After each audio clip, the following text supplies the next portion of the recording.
හරිද? ආයිබෝන් හැමෝටම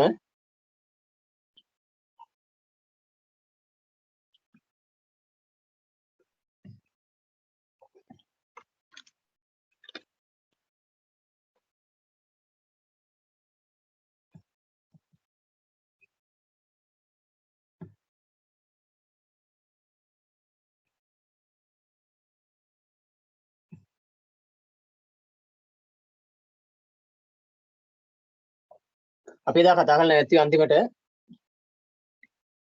ශ්‍රී ලංකාවේ පැරණි සමාජය තුළ පැවතිච්ච නීතිය හා සම්ප්‍රදාය කියන මාතෘකාව. ශ්‍රී ලංකාවේ පැරණි සමාජය තුළ පැවතිච්ච නීතිය හා සම්ප්‍රදාය කියන මාතෘකාව තමයි අපි එදා කතා කරලා අවසාන වශයෙන් නැවැත්තුවේ. ඒකේ සෑම පාලකයෙකුම අතීතයේ ඉඳපු සෑම පාලකයෙකුම තම පාලනය මනාව පවත්වාගෙන යාම සඳහා එහෙම නැත්නම් තම පාලන කටයුතු හොඳින් උදේ පිටු අංකය 83 පිටුව 83 පිටුව පෙරලා ගන්න.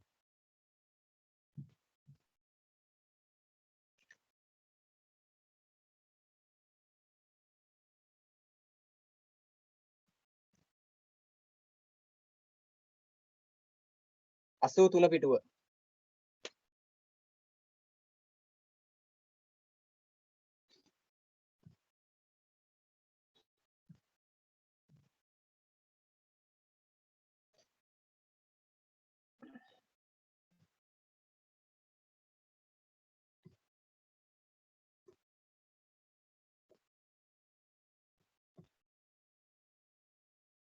අසූ තුන පිටුවේ. එතකොට අපි කතා කරමින් හිටියේ සෑම රජවරයෙකුම තමන්ගේ පාලන කටයුතු ඉතා සාර්ථක ලෙස පවත්වාගෙන යාම සඳහා එම පාලනයේ සාර්ථකව පවත්වාගෙන යමින් ජනතාවට අවශ්‍ය හොඳ රටක් නිර්මාණය කරලා දීමට ඔවුන් පැරණි සම්ප්‍රදායන් පොදුවේ පිළි අරගෙන පැරණි සම්ප්‍රදායන් ටික පොදුවේ පිළි අරගෙන ඒව නීති බවට සකස් කරගත්තා. ඒ අනුව සෑම අවස්ථාවක් තුළම නීති භාවිතය කරා. නීති භාවිතයට අඛණ්ඩව ලක් කරා. ඒ මොකටද? නීතියක් තුළින් සමාජයේ එක් අයෙකුට දඬුවමක් දුන්නට පස්සේ එවැනි වැරදි කරන්නට පෙළඹෙන්න ඉන්න පිරිස ඒකෙන් මුදව ගන්න පුළුවන් වුණා. අන්න ඒ සඳහා මොකද කරේ? මෙන්න මේ නීතිය කියන එක ක්‍රියාත්මක වෙනවා. අපි එදා අවසාන වශයෙන් කතා කරා රජවරුන් පනවපු නීති දඬුවම් අවස්ථා කිහිපයක්. නීති දඬුවම් අවස්ථා කිහිපයක් කතා කරා. ඒකෙදි ප්‍රධාන වශයෙන්ම අපිට හමු වෙච්ච තවත් නීති දඬුවමක් තියෙනවා. ඔබගේ 83 පිටුවේ අර විනිමය මුදල් සහ විනිමය කියන මාතෘකාවට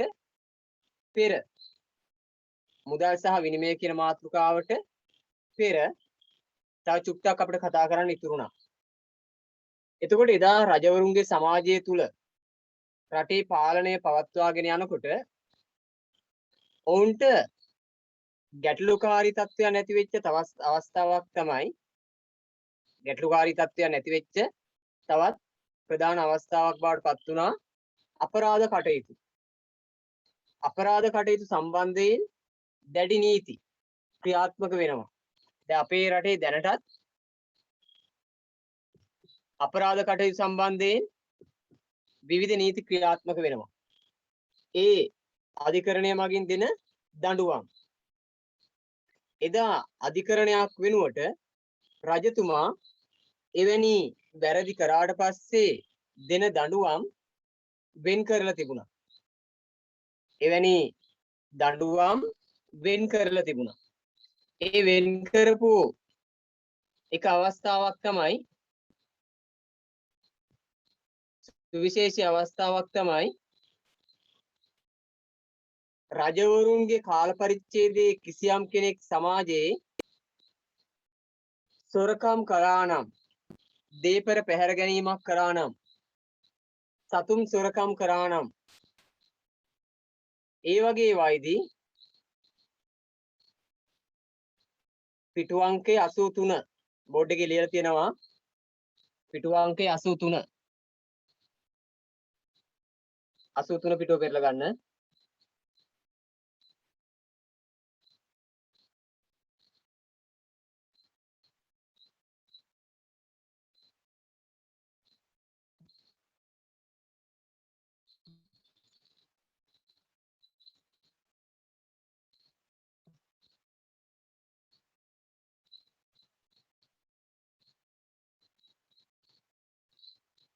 සොරකම් කරා නම්, දීපර පැහැර ගැනීමක් කරා නම්, ඒ සම්බන්ධයෙන් දෙන්න ඕන උපරිම දඬුවම කුමක්ද කියන එක ඒ පොත්වල මැනවින් සඳහන් කරලා තිබුණා. සෙල්ලිපිවල මැනවින් සඳහන් කරලා තිබුණා. ඒ නිසා ඒ අපරාධ නඩු සම්බන්ධයෙන් මෙන්න මේ වගේ ටිකක් අපිට හමු වෙනවා.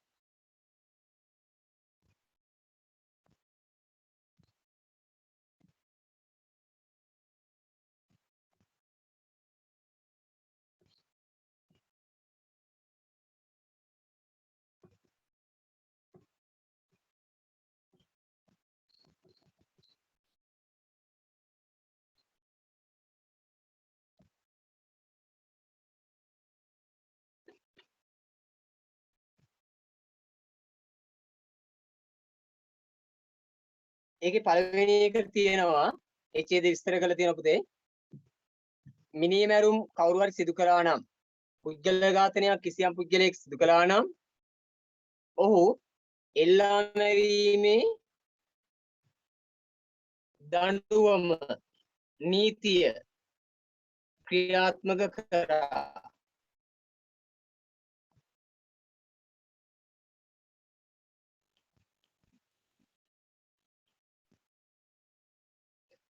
එල්ලා මැරීමේ දඬුවම ලබා දුන්නා.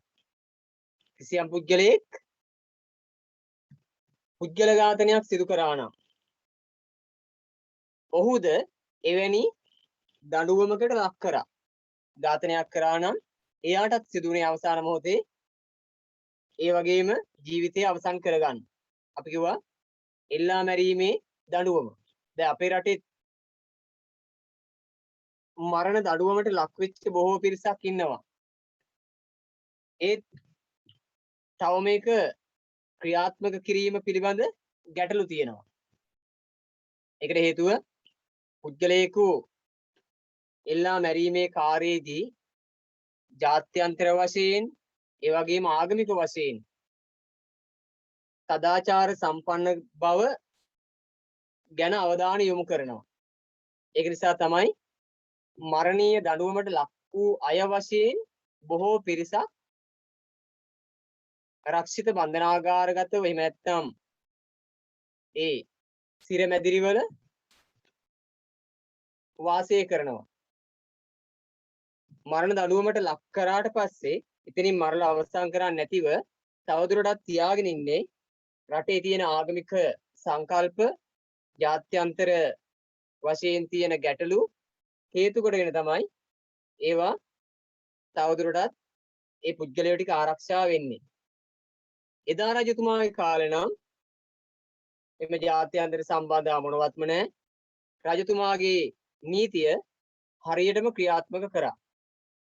එතකොට එක් පුද්ගලයෙකු එල්ලා මැරීම තුලින් එවැනි වැරදිවලට පිවිසෙන්න යම් කෙනෙක් ඉන්නවනම්, තවත් එවැනි වරදක් කරන්න කෙනෙක් ඉන්නවනම්, ඔහු ඒ වරදෙන් මුදව ගන්න පුළුවන් හොඳම ක්‍රමයේ බවට පත් වුණා මිනිසුන් ඝාතනය කරාට පස්සේ එල්ලා මැරීමේ මරණ දඬුවම ලබා දීම. ඒක අවස්ථාවක්. ඊළඟට සතුන් හොරකම් කරන අය හිටියා. අද වගේ නෙමෙයි එදා සමාජය තුල සතුන් හොරකම් කරනවා. කොතනක හරි කුකුළු ෆාම් එකක් තියෙනවා නම් ඒකේන කුකුළු ටික හොරකම් කරනවා රැයට ඇවිල්ලා. ගවයෝ තැන් තැන් වල බැඳලා ඉන්නකොට ඒ ගවයෝ හොරකම් කරනවා. ඊට පස්සේ ওই නගරවල මාර්ගවල ගවයෝ ඕන තරම් දකින්න පුළුවන්. ඒ ගවයෝ රැයට මිනිස්සු හොරාට විකුණන්න අරන් යනවා. ගවයෝ ටිකක් පටවගෙන අරගෙන යනවා. කුඹුර වල බැඳලා ඉන්නව නම් ගවේ රැයට ගිහින් ඒ ගවය ලිහාගෙන තව කෙනෙක් අරන් යනවා. අරන් ගිහිල්ලා එයාලා ඒක ඒ සතා මස් බවට පත් කරනවා. සමහර අය කකුලක් කපාගෙන යනවා. ඒ වගේ විවිධ සතුන් ඝාතනය කිරීම සිදු වුණා. අන්න ඒ වගේ ඒවා සිදු වුණා නම් සිදු කරන්නේ මොකද්ද දඬුවම? දෙන්නේ මොකද්ද දඬුවම? ඒ වගේ අයට දඬුවම තමයි එදා පුතේ සතුන් හඳුනා ගන්න සතුන්ගේ පිටේ ගහලා තියෙනවා අකුරු කිහිපයක්. අපි කියනවා හන ගහනවා කියලා. අකුරක් හදනවා යකඩයකින්. අපි තුමු ගයන්න. නැත්නම් දයන්න. දයන්න විදියට යකඩ කම්බියක් නවලා ඒක හොඳටම රත් කරලා ගවයේගේ පිටේ තියෙනවා. ගවයේගේ පිටේ තියෙනවා. ඒතර හැම පිච්චිලා ඒ අකුර ඒකේ වදිනවා. ගය අර අමාරු අකුරු නෙමෙයි ලේසි ඒවා. ගයන්න, ටයන්න, දයන්න ඒ වගේ අකුරු හදලා පිටේ තියෙනවා. මොකටද? තමන්ගේ ගවය අඳුන ගන්න පුළුවන්. ඕනම ගව පට්ටියක ඉන්නකොට ඒ අකුරෙන් හඳුන ගන්න පුළුවන් තමන්ගේ ගවය මොකಾದ කියලා. අපි ඒරුවා හන ගහනවා කියලා. ගවය හොරකම් කරා නම් යම් අයෙක් කොහොම හරි ඒ හොරා අල්ලගෙන ඒ හොරාට දෙන දඬුවම තමයි මොකද්ද? අර ගවයේගේ පිටේ ගහලා තිබුණ අකුර යකඩයක් රත් කරලා ඒ හොරාගේ නළලේ තබනවා. එයත් හන ගහන. දැන් සමහර අය පච්ච ගහනනේ. හූර හූර ඉස්කෝලේ ළමයි එහෙමනේ. කටුවකින් මොකකින් හරි මේ හැම හූරලා අකුරු ගහන. පිරි ළමයි ගහ ගන්නවා ගෑන් ළමයිගේ අකුරක්, ගෑන් ළමයි ගහ ගන්නවා පිරි ළමයිගේ අකුරක්. ඒ වගේ හන ගැහිමක් කරනවා. එදාවක කරේ සතුන්ගේ. එතකොට අන්න දඬුවමක් දුන්නා. එතකොට ඊළඟට සතුන් සොරගම් කරන්න ඉන්න කෙනාට ඒකට යොමු වෙන්න හිතෙන්නේ නැහැ. ඒ දඬුවමේ ප්‍රබලතාවය සමාජය තුල පේනවා. යකඩයකින් රත් කරපු අකුරක් නළලේ කොටලා තියෙනවා එක්කෙනෙක්ගේ. හැම පුච්චලා තියෙනවා. ඒක දකිනකොට ඒක අහනකොට තව කෙනෙක් ඒකට යොමු වෙන්නේ නැත. තුන්වෙනි එක තමයි කිසියම් පුද්ගලයෙක් අපරාධයක් කරලා හැංගිලා ඉන්නවනම් ඒ අපරාධකරුවා සොයලා දීමේ වගකීම අපරාධකරුවගේ ගමේ අය සතු වගකීමක්. අපරාධයක් කිසියම් පුද්ගලයෙක් කරලා තියෙනවනම් ඒ අපරාධකරුව හොයලා දෙනකම් ඒ ගමේ අය රජයට බද්දක් ගෙවන්න ඕන. රජුට බද්දක් ගෙවන්න ඕන. කිසියම් පුද්ගලයෙක් අපරාධයක් සිදු කරා නම් ඒ අපරාධකරුව හැංගිලා ඉන්න කොහේ හරි ගිහිල්ලා හැංගිච්ච අපරාධකරුවා හොයලා දෙන එකේ වගකීම ඒ අපරාධකරුගේ ගමේ අයගේ වගකීමක්. අපරාධකරුගේ ගමේ අයගේ වගකීමක් තමයි අර හැංගිච්ච එක්කෙනා හොයලා දෙන එක. සොයලා දෙනකම් ගමේ අය බද්දක් ගෙවන්න ඕන. ගෘහ දණ්ඩ බද්ද කියලා එකක්. ගෘහ දණ්ඩ බද්ද කියලා බද්දක් ගෙවන්න ඕන. ඉතින් ගමේ අය අපරාධකරුව කොහොම හරි හොයලා දෙනවා. නැත්නම් බදු ගෙවන්න වෙනවා. ඒ ගමේ ඊළඟ කෙනා හොරකම් කරන්න ඉන්නවනම් අපරාධයක් කරන්න ඉන්නවනම් එයා මේ වැඩේ කරන්නේ නැත. මොකද ගමේ අය අනිවාර්යයෙන්ම ඔහු අල්ලලා දෙන නිසා. අන්න ඒ විදියට නීති මගින් සමාජය යහපත් කරන්න එදා රජතුමා කටයුතු කරා. එතකොට රජතුමාගේ වගකීම තමයි රට පාලනය. රට ධාර්මිෂ්ඨ පාලනයක් සඳහා ගෙන යන්න නම් ධාර්මිෂ්ඨ පාලනයක් සඳහා ගෙන යන්න නම් රජු දැඩිව ක්‍රියාත්මක විය යුතුය. රජු දැඩිව ක්‍රියාත්මක වෙමින් වරදෙදී වරදකරු උපරිම දඬුවමකට ලක් කරනවා. ඊළඟ කෙනා ඉතින්ට යොමු වෙන්නේ නැත. දැන් මරණ දඬුවමට ලක් වෙච්ච අය සිරබාරේ ඉන්නවා. ඒත් ඒක ක්‍රියාත්මක වෙන්නේ නැති නිසා තවදුරටත් එතෙන්ට යනවා. ක්‍රියාත්මක වුණා නම් ඊළඟ වරදට යොමු වෙන්න ඉන්න කෙනා නවතිනවා. අන්න ඒ විදියට නීති ක්‍රියාත්මක වුණා ඉතිහාසය තුල. අපි පුතේ අන්නේ කරුණු තුන ලියාගමු.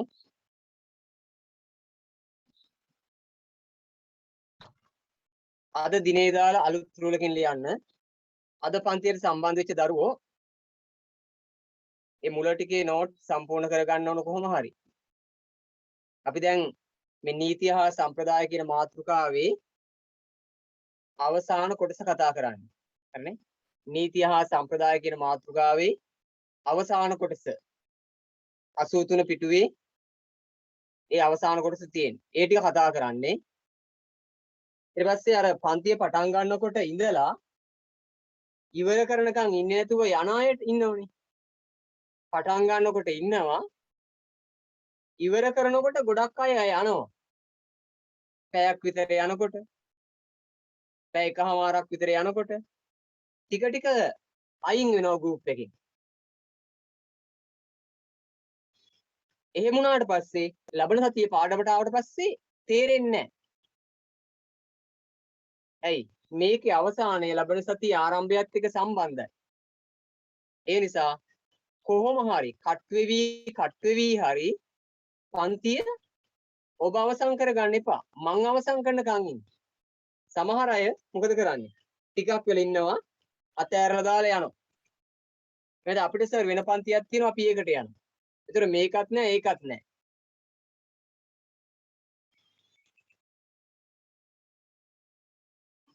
මුල් පාඩම් ටික උගන්වනවා පුතේ. ඒ ටික මම පේපර් වලින් කතා කරනවා කිව්වනේ. 10 ශ්‍රේණියේ සම්පූර්ණ සිලබස් එක ඔබට ආවරණය කරමි. 10 ශ්‍රේණියේ සම්පූර්ණ සිලබස් එක ඔයාලට ආවරණය කරලා දෙනවා පුතේ. හරිනේ? ආවරණය කරලා දෙනවා. මේ තාවම අමතර ක්ලාස් එකක්වත් දැම්මේ නැති මේ ළමයි තාම පන්තියට සම්බන්ධ වෙනවනේ. හරිනේ? ඒ නිසා 10 ශ්‍රේණියේ පාඩම් ටිකේ වගකීම මම ඉටු කරලා දෙන්නම්.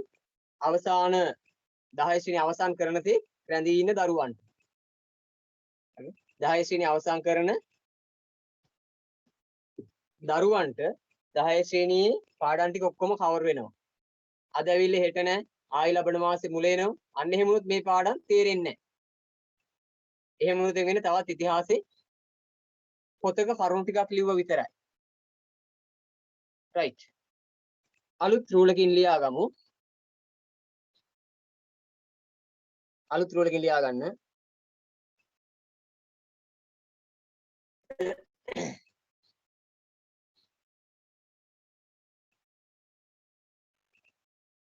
අපරාධ නීතිය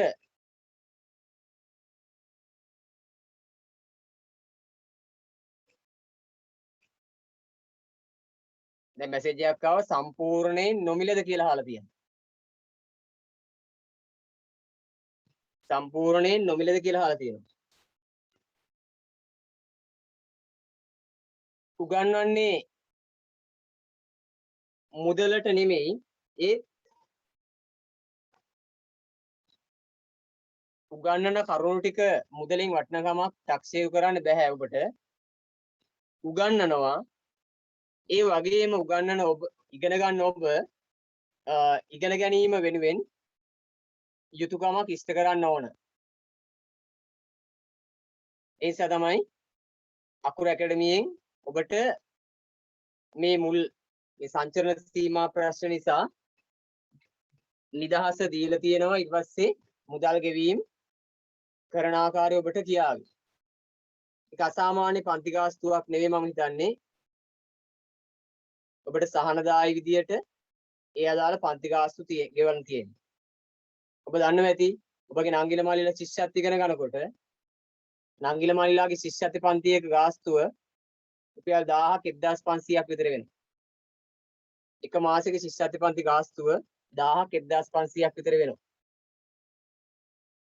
නමුත් මම හිතන්නේ ඔබට මාස 3ම මං හිතන්නේ ඉගෙන ගන්න පුළුවන් රුපියල් 1000කටද මට මතක නැහැ ගාන මුදල් ගෙවුපයි දන්නේ නැති. ඒ වගේ ඉතාම සහනදායි පන්ති ගාස්තුවක් තමයි දාලා තියෙන්නේ. ඒකෙන් මේ තාක්ෂණික මෙවලම් සඳහා මාස 3ට පන්ති ගාස්තු 1200යි. ශිෂ්‍යත්ව පන්තියේ මාසික පන්ති ගාස්තු 1000ක් 1500ක් විතර වෙනවා. හරි? ඔබට පන්ති ගාස්තු මාසෙට මාස 3ටම 1200යි. මම උසස් පෙළ ළමයට උගන්වනවා. උසස් පෙළ ළමයාගේ මාසික පන්ති ගාස්තුව 1500යි. මාසික පන්ති ගාස්තුව. ඒ අයට හැබැයි මම දවස් 5ක් උගන්වනවා. දවස් 5. මාසෙට නෙමෙයි සතියට. හරිනේ? සතියේ දවස් 5යි මාසෙට දවස් 20ක් කරනවා. ඉතින් ඔබට බොහොම අඩු පන්ති ගාස්තුවක් තමයි වෙන් වෙලා තියෙන්නේ. ඒ ගාස්තුවට වඩා දෙයක් මම ඔබට උගන්වනවා. එක කරුණක්ම ඔබ ගෙවන පන්ති ගාස්තුවට සමාන කරන්න පුළුවන්. එක කරුණක්. හරිනේ? නිසා මුදල් ගැන වගකීම දරන දෙමාපියෝ ඔබට මේ මුදල් වෙන් කරලා දුන්නාට පස්සේ ඔබගේ කාර්ය හරියට ඉගෙන ගැනීම. ඒ මුදලට වටිනකමක් දෙන්න. විශේෂයෙන් මුදල් ගෙවුවට පස්සේ පන්තියට කොහොම හරි සම්බන්ධ වෙන්න. පන්තියට කොහොම හරි සම්බන්ධ වෙන්න. සර් අපි මුදල් ගෙවන්නේ නැතුව ඉගෙන ගන්න පුළුවන් කාලේ ඉගෙනගෙන මුදල් ගෙවනකොට අපි ගෲප් එකෙන් අයින් වෙනවා. ආයි ලබන මාසේ මුදල් ගෙවන්නේ නැතුව මුල ටිකේ අපි ඇවිල්ලා ඊළඟට ආයි අයින් වෙනවා. එහෙම කරන්න එපා. එහෙම කරොත් මේ පාඩම් වල කෑල්ලයි නේ පුතේ. මෙලෝ හතරක් තේරෙන්නේ. මේ ලෝකේ දෙයක් තේරෙන්නේ. නිසා මුල ඉඳලා පාඩමට සම්බන්ධ වෙන්න. දෙමාපියන් කොහොම හරි මේ මුදල් වියදම් කරනවා ඔබ එකෙන් වටිනකමක් ගන්න. නැත්නම් නොමිලේ කියලා හැම එකම නොමිලේ ගන්න ගියාට පස්සේ ඒකේ වටිනකමක් නැති වෙනවා. ඔබගෙන් පොඩි පන්ති ගාස්තුවක් අරගත්තට ඊට වඩා එහා දෙයක් මම ගන්නවා. එහෙනම් මට කියන්න පුළුවන්. මෙතන සිට පාඩම් ටික ආවරණය කරනවා මිස මුල පාඩම් මම කතා කරන්නේ නැත. එහෙම කිව්වේ නෑ මම. ඔබ පන්තියට සම්බන්ධ වුණා නම් මුල සිට 10 ශ්‍රේණිය ටික ඔබට කරනවා. හරිනේ? එහෙනම් ඔබෙන් ගන්න මුදලට වඩා එහා වගකීමක් මම දරනවා. හරිනේ? ඔබ ගෙවන මුදලට වඩා එහා වගකීමක් මම දරනවා. ඒ නිසා පුතේ ඉගෙන ගැනීමට මූලිකත්වය දෙන්න. හරිනේ? දැන් 6 වෙනි පාඩමේ ඉඳලා 10 වෙනි පාඩම දක්වා අපි ඉගෙන ගත්තා නම් අපිට මුල ටික නැහැ. ඔක්කොම ටික මම කරනවා ඔබ ගෙවන පන්ති ගාස්තුව වෙනුවෙන්. ඒ නිසායි පොඩි මුදල ගෙවලා පන්තියේ රැඳී සිටින්න. හරිනේ? රයිට්. අපි ලියමු ඔබට පන්ති ගාස්තු ගෙවන ආකාරය ආයතනයෙන් ඔබට මැසේජ් කරાવી. හරිනේ? අකුරු ඇකඩමිය හරහා ඔබට මැසේජ් කරાવી මුදල් ගෙවන ආකාරය පිළිබඳව. රයිට්. අපි ලිව්වේ අපරාධ නීතිය සම්බන්ධයෙන්ද අපරාධ නීතිය සම්බන්ධයෙන්ද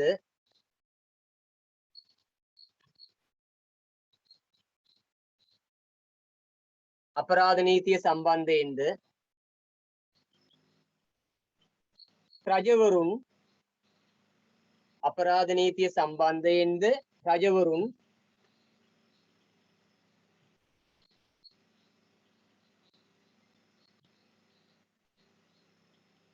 දැඩිව ක්‍රියාත්මක විය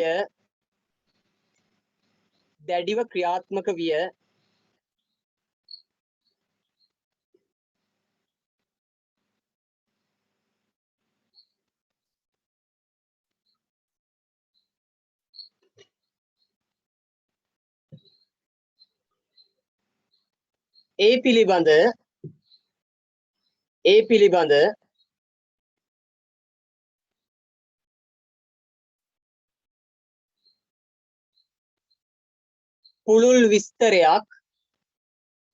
පිළිබඳ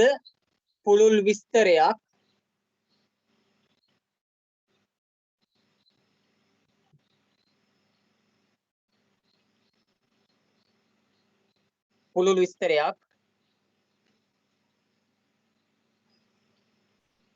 පෑන මාරු කරන්න හතරවන මිහිඳු රජු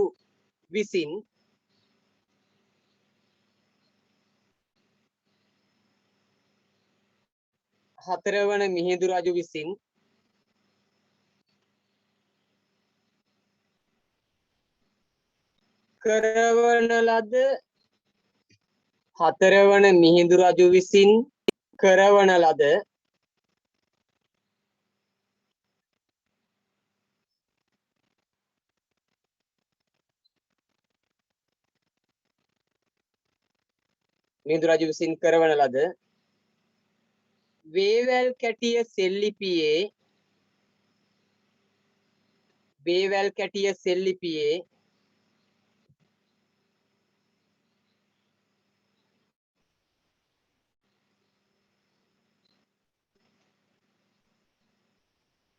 වේවැල් කැටිය සෙල්ලිපියේ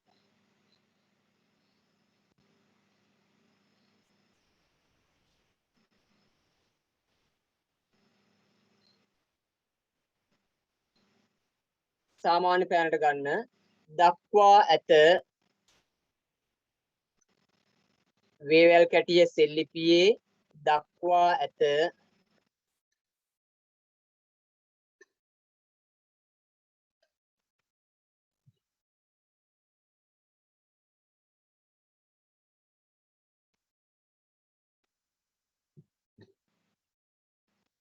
පහළට ලියන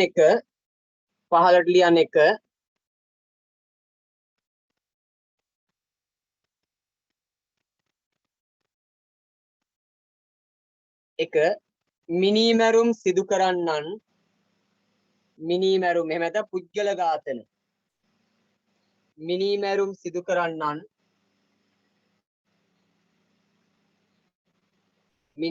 සිදු කරන්නන්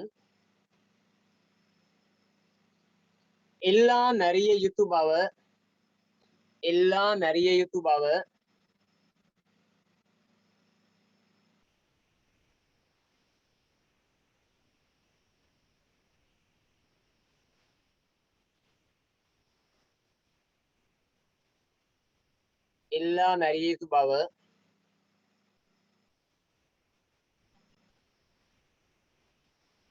දෙවෙනි එක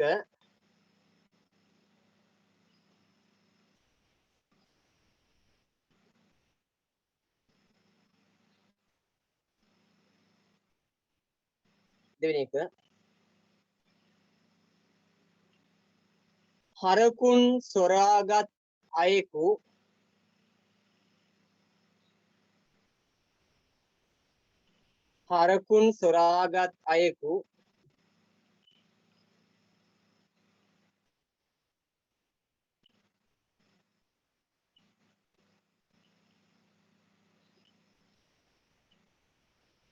හසු වූ විට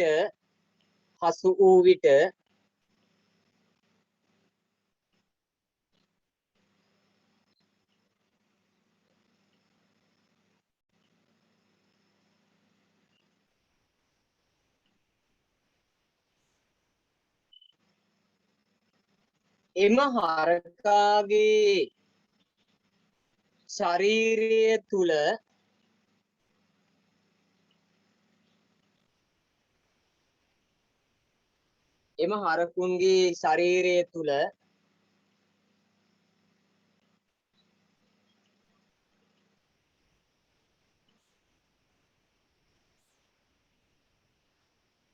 තබා තිබෙන මුද්‍රාව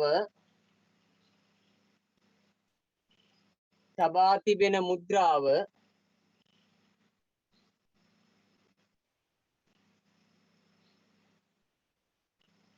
තබා තිබෙන මුද්‍රාව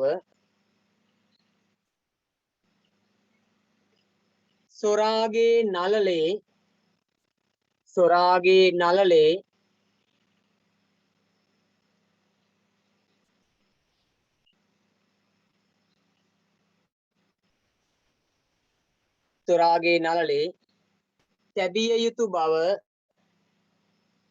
සොරාගේ නළලේ තැබිය යුතු බව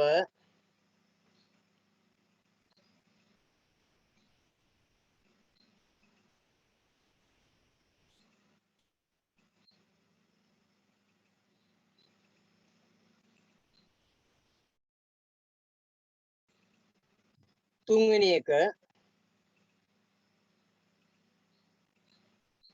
සැඟවී සිටින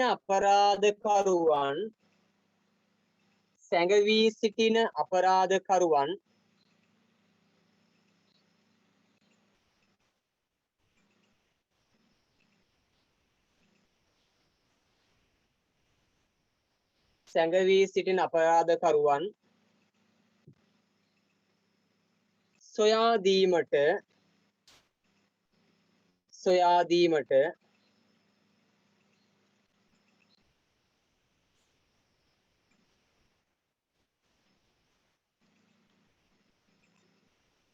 සොයා දීමට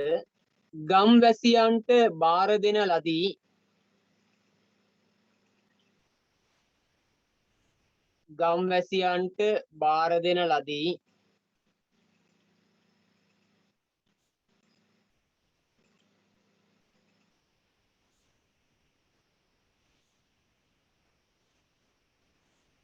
ඔහු අල්ලා දෙන තෙක්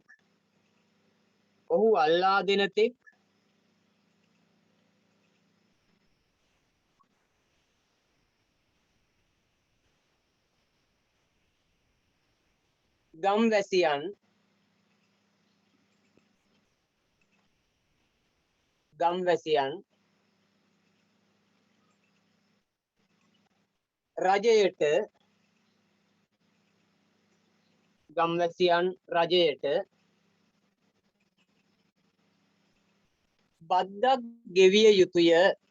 බද්දක් ගෙවිය යුතුය.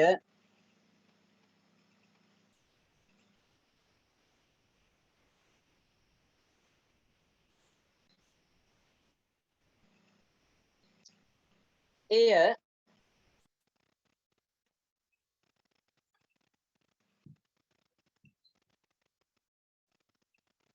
පෑනු මාරු කරලා යන්න. ගෘහදණ්ඩ බද්ද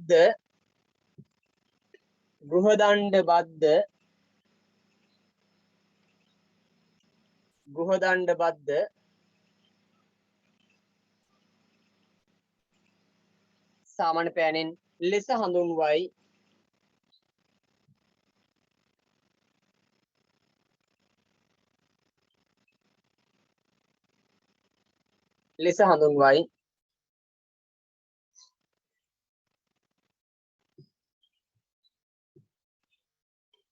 අපි ඒ ටික ඉවර කරගමු.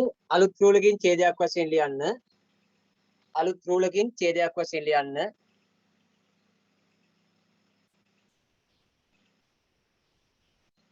මුල්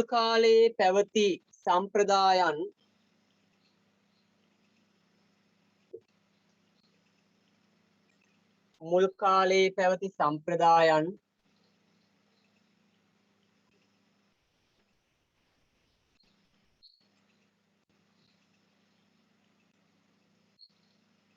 අතුරින් කොටසක්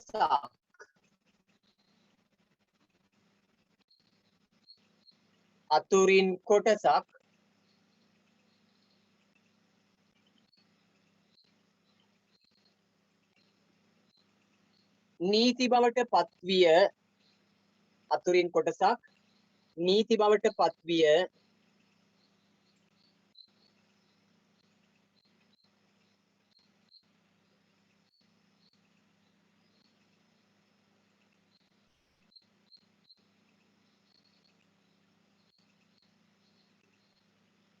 එම නීති ක්‍රියාත්මක කරමින් එම නීති ක්‍රියාත්මක කරමින්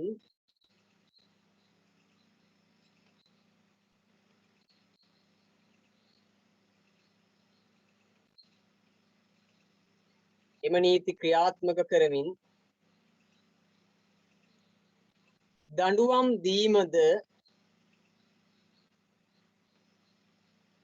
දඬුවම් දීමද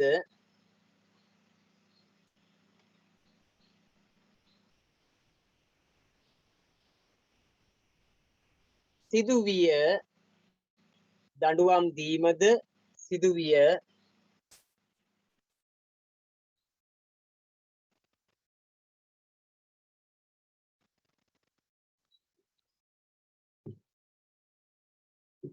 ඉන් අපේක්ෂා කරන ලද්දේ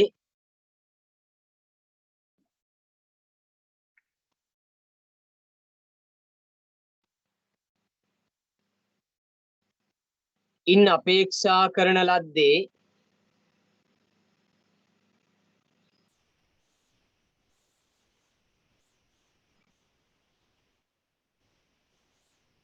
ඉන් අපේක්ෂා කරන ලද්දේ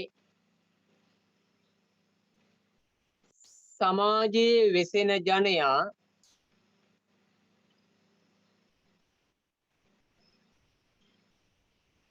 සමාජයේ වෙසෙන ජනයා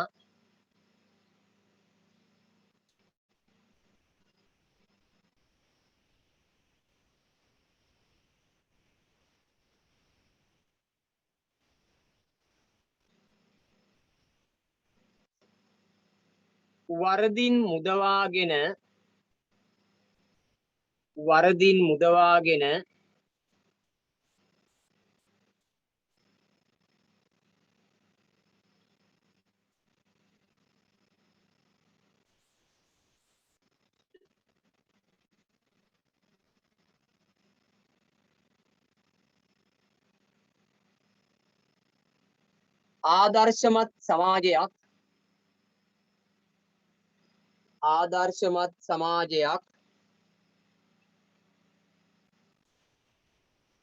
ආදර්ශමත් සමාජයක්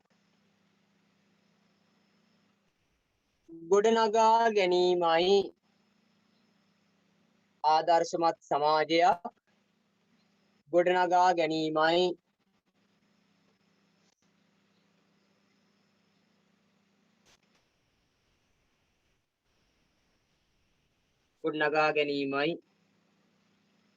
right. අපි නීතිය හා සම්ප්‍රදාය කියන මාතෘකාව අවසන් කරගත්තා. නීතිය හා සම්ප්‍රදාය මාතෘකාව අපි අවසන් කරගත්තා. ඒ කොටස මුලින් ඉඳලා ඉගෙන ගත්ත දරුවෝ දැන් ගොඩක් දේ දන්නවා. නීතිය හා සම්ප්‍රදාය කියන මාතෘකාව මුලින් ඉඳලා ඉගෙන ගත්ත දරුවන්ට ඒක දැන් පැහැදිලි. ඒ පන්තියේ දැනටත් ඉන්නවා. පන්තියට එනවා යන දරුවෝ කීප දෙනෙක් ඉන්නවා. අන්න උවමනාව තියන අය කට් වෙනවා ඊට පස්සේ ආයි කොහොම හරි එකතු වෙනවා. ආයි කට් වෙනවා ආයි එකතු වෙනවා. ඉගෙන ගන්න අවශ්‍යයි. ඒත් අදාළ තාක්ෂණය සම්බන්ධ කර ගැනීමේ ගැටලු තියෙන දරුවෝ ඉන්නවා. අපේ රටේ එවැනි දරුවෝ තවත් බොහොමයක් ඇති. පරිගණකයක් හෝ දුරකථනයක් හෝ ලබා ගැනීමට නොහැකි. එක්ක පිටිසර ගමට අදාළ තරංග පහසුකම් නැති දරුවෝ ඇති. සමහර අයට මේ පහසුකම් ඇත. ඒවෙන් වෙන විෂයන් කරන්න. වෙන විෂයන් කරන්න. ඒ නිසා අපි ඉගෙන ගැනීමේ විෂය අපි කරගන්න ඕන. ඒක අත්‍යවශ්‍ය එකක්. right. මාතෘකාව දාන්න පුතේ. මුදල් සහ විනිමය කියලා මාතෘකාව දාන්න.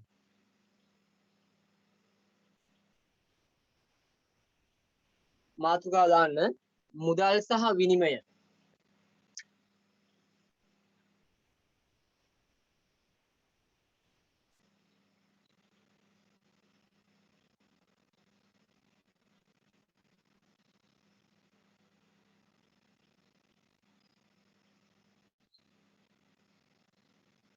මුදල් සහ විනිමය. ඉතිහාසයෙන් අපිට හමු වෙනවා තව මාතෘකාවක් එතකොට මුදල් සහ විනිමය කියලා. මුදල් සහ විනිමය.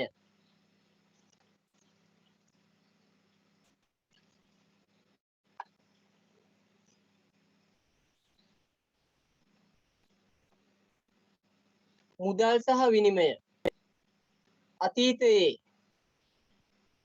අපේ රජවරු අපේ ආදී ජනතාව ආදිවාසීන් නෙමෙයි පෙරදා ඉඳපු අපේ ජනතාව තමන්ගේ කටයුතු පවත්වාගෙන යනකොට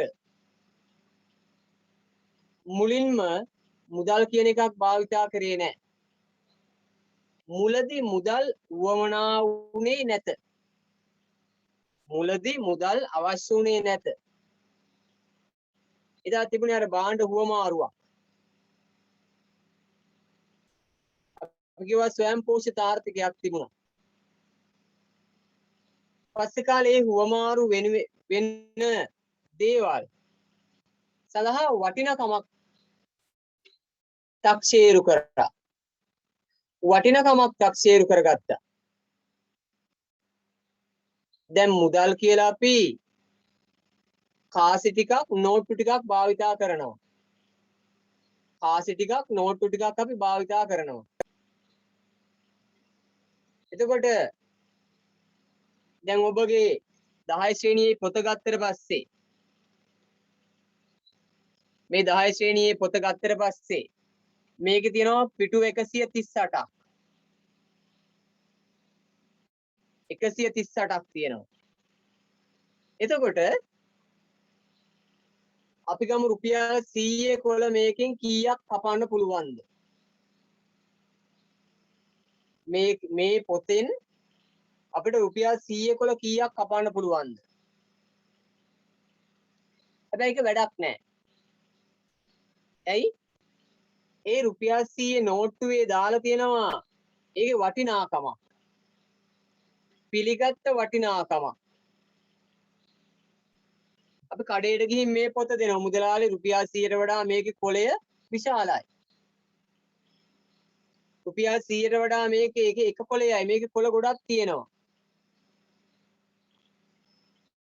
ඒ නිසා හාල් කිලෝ එකක් දෙන්න කියලා ඉල්ලනවා. රුපියල් 100 කියන පොඩි කොළයට වඩා මේකේ මහා කොළ ගොඩක් තියෙනවා. දෙන්නේ නැහැ. ඇයි ඒ නෝට්ටුවේ පිළිගත් වටිනාකමක් තක්සේරු කරලා තියෙනවා. පිළිගත් වටිනාකමක්. රුපියල් 1000 වෙන්න පුළුවන් 5000 වෙන්න පුළුවන් පිළිගත් වටිනාකමක් තක්සේරු කරලා තියෙන මේකේ. එතකොට අන්න මුදල් කියන එකේදී මොකද වෙන්නේ? වටිනාකම ඒකේ සඳහන් වෙලා තියෙනවා. කාසි ගත්තත් එහෙමයි. එකිනෙක කාසි වල වටිනාකම සටහන් කරලා තියෙනවා. අන්න ඒ විදිහට කිසියම් දෙයක් අපිට ගන්නකොට දෙනකොට තක්සේරු වටිනාකමක් සඳහන් කරලා තියෙනවා. දැන් මම කිව්වේ මාස 3ටම ඔබට ඉතිහාස පන්තියට ගෙවන්න තියෙන 1200යි. තක්සේරු වටිනාකමක් තියෙනවා. හැබැයි අපි ඒ මුදලින් ඊට වඩා සේවා ගන්න ඕන. දැන් හාල් කිලෝ එකක් අපි ගමු රුපියල් 95යි කියලා. අපි රුපියල් 95ක් දීලා ඊට වඩා වැදගත් අරමුණක් ඉටු කරගන්න. උස ගින්න කියන එක නැති කරගෙන පෝෂණය කියන එක ඇති කරගන්න තමයි රුපියල් 95ක් වියදම් කරලා හාල් කිලෝ එකක් ගේන්නේ. අපරාධිපතේ මේ රුපියල් 95 වියදම් කරන එක අද රැයට බඩගින්නීමු කියලා පොදු එකඟතාවයකට එන පවුල් මං හිතන්නේ නැහැ. අපරාධි මේ සල්ලි වියදම් කරන්නේ තේරුමක් නැහැ. ඒ නිසා අද රැයට බඩගින්නීමු. එහෙම එකඟතාවලට අපි එන්න කැමති නැහැ. ඒතර අර හාල් ටික ගේන්නේ ඒ හාල් ටිකේ වටිනාකම රුපියල් 95යි කියලා තක්සේරු කරලා තියෙනවා. ගේන හාල් ටික 95ට වඩා වටිනකමකින් යුක්තව අපි ගන්නවා. ඇයි ඒ? අපේ පෝෂණය, ඊට පස්සේ අපේ කුසගින්න හෙට දවසේ නැගිටින්න ශක්තිය ගන්නේ අර රුපියල් 95 හාල් වලින්. නිදාගමු පුතේ රුපියල් 100ක් තියාගෙන. හෙට උදේ නැගිටින්න බෑ ඔක්කොම හාමත් වෙලා. සෞඛ්‍යමය වශයෙන් අපි ටිකක් දුර්වල වෙලා. ඒතර ක්‍රියාත්මක වීම අඩාලයි. ඒ නිසා වැය කරන මුදලට වඩා එහා ගිහපු වටිනාකම අපි ඒකෙන් ගන්න ඕන. දැන් ඔයාලගේ දෙමාපියෝ මේ දුරකථන පරිගණක තාක්ෂණික උපාංග ඔබට අරන් දීලා තියෙනවා. එහෙනම් ওই අරන් දීපු සෑම උපකරණයකම මිලක් තියෙනවා. ඒ මිලට වඩා එහා ගිහිපු වටිනකමක් ඔබ ඕකෙන් ගන්න ඕන. ওই දීපු දුරකථනය පන්ති වෙලාවෙන් බැහැර වෙලාවදී ඕක ඔබ ඉන්න එපා. පන්ති වෙලාවට විතරයි ඒක ගන්නෙ. අනෙක් වෙලාවල් වලදී ඒක අයින් කරලා ඔබගේ වැඩක් කරගන්න. ඔබගේ වැඩක් කරගන්න. අවශ්‍යතාවයට තමයි ඒ දේ ගන්න ඕන. ඔබගේ අවශ්‍යතාවය තමයි පොත්පත්වල තියෙන කරුණු ටික ඉගෙන ගැනීම. ඒ නිසා නිදහසේ දැන් ඔබට ඉගෙන ගන්න පුළුවන් ගෙදර ඉඳගෙන. නිසා ෆෝන් එකෙන් හොර වැඩ කරන්න යන්න එපා. හොර වැඩ කරන්න යන්න එපා. කොච්චර තාක්ෂණයේ දියුණු වුණත් මෙන්න මේක තමයි මම පාවිච්චි කරන ෆෝන් එක. ඔන්න. තාක්ෂණයේ දියුණුයි. හැබැයි මම බහුල වශයෙන් නෙවෙයි මගේ ප්‍රධාන අවශ්‍යතා ටික ඔගෙන් සම්පූර්ණ ඔය අනෙක් වැඩවලට අනෙක් ඒවා භාවිතා කරනවා. ඒ නිසා ඔබ ඔබගේ අරමුණේ මනවින් රැඳී සිටමින් වැඩ ටික කරගන්න. right. ඒතර මුදල් සහ විනිමය. මුදල් මත මැනුම් කරා. අද වර්තමානයේ හැම දෙයක්ම මුදලත් එක්ක ගොඩනැගිලා තියෙනවා. මුදලත් එක්ක ගොඩනැගිලා තියෙනවා. සෑම එකම වටිනාකමක් තක්සේරු කරලා තියෙනවා. එදා පැරණි රජවරුන් ඒ රජවරුන්ගේ කාලය තුල එකිනෙක රටවල් එක්ක සමදතා පවත්වනකොට ගනුදෙනු සිදු වෙනකොට විවිධ වටිනාකම් සහිත මුදල් භාවිතා වෙනවා. ඉතිහාස ඉගෙන ගන්න තියෙන මූලාශ්‍ර තුනක් තියෙනවා පුතේ. ඉතිහාස ඉගෙන ගැනීමේ මූලාශ්‍ර තුනක් තියෙනවා.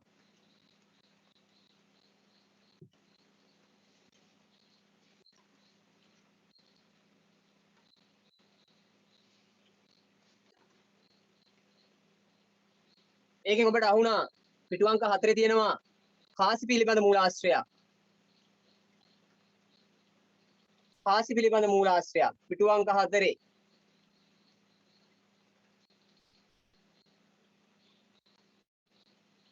අහු වෙනවනේ. කාසි පිළිබඳ මූලාශ්‍රයක්.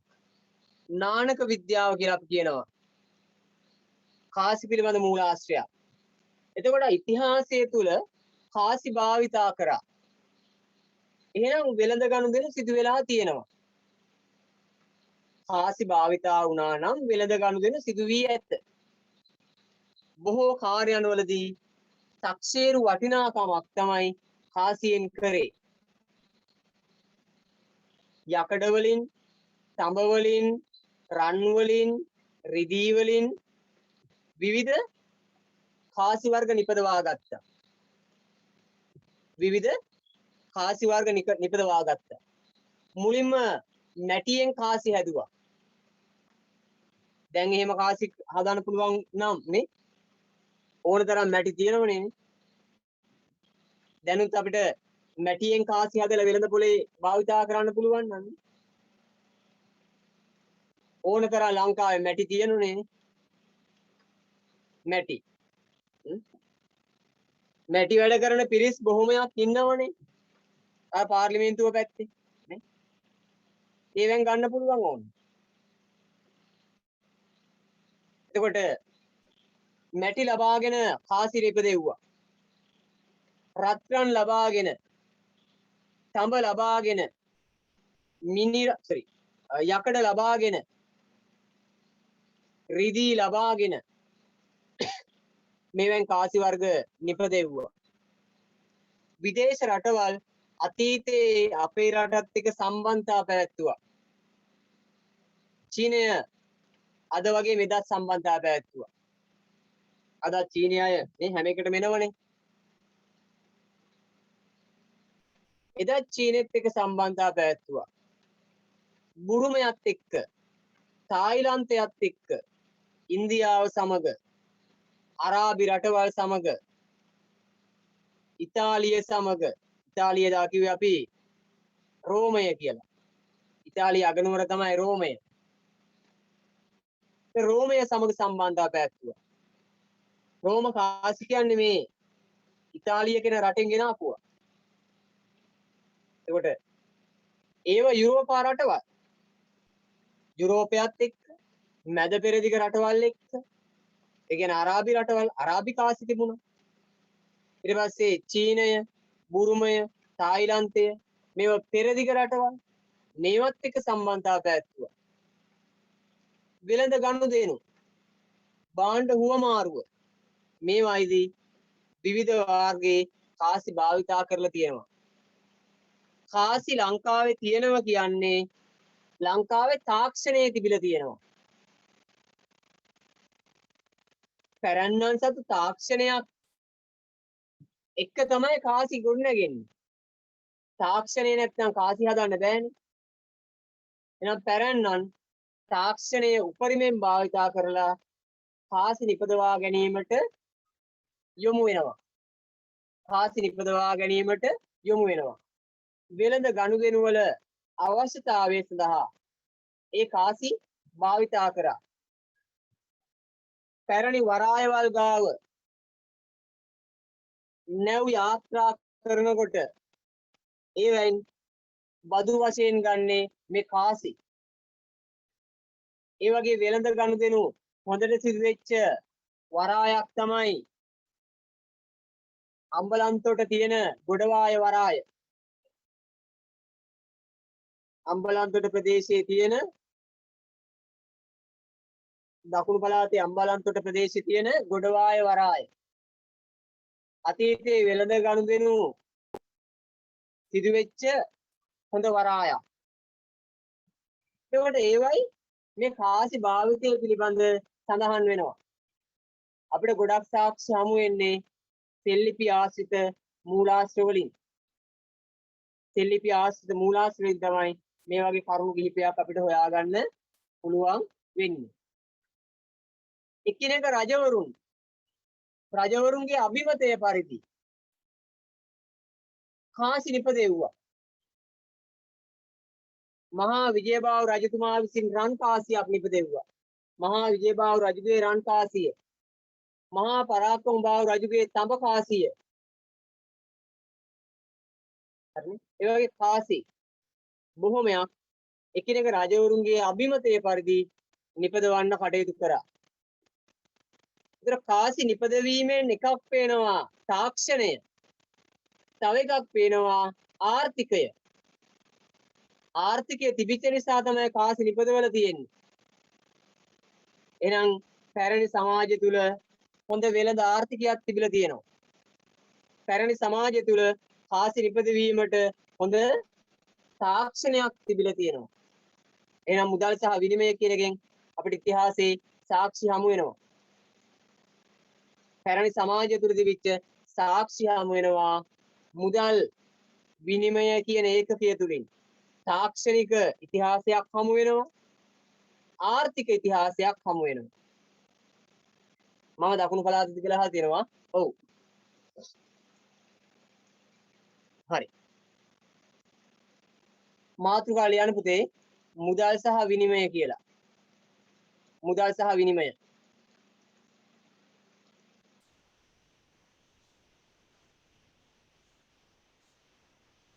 මෙතන ඉන්න දරුවෝ බොහෝ පළාත්වල නේ පළාත් 9ම සමහර විට ඇති.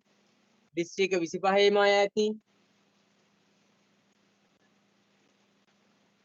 අපි ශ්‍රී ලාංකික වැසියෝ වශයෙන් ඉගෙන ගත්තම හරි. ඊට මාතෘකාව ලියන්න මුදල් සහ විනිමය.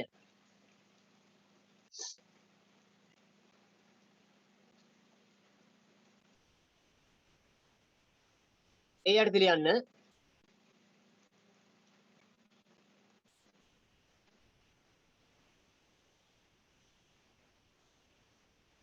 ඉතිහාසයේ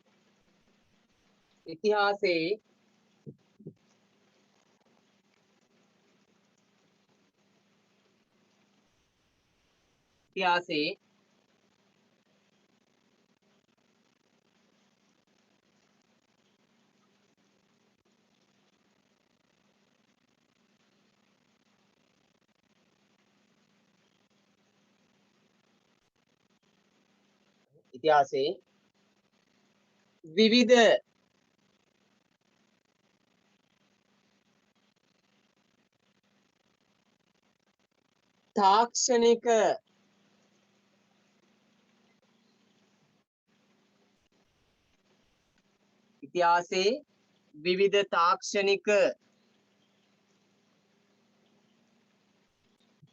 දියුණු අවස්ථාවන්ද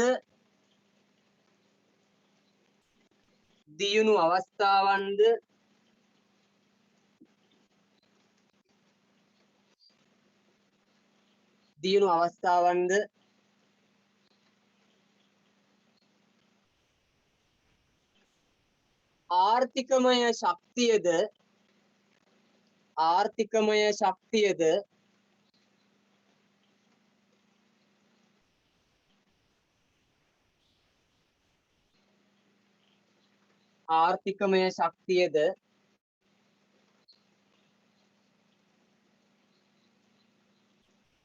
පිළිඹිබු කරන අවස්ථාවක්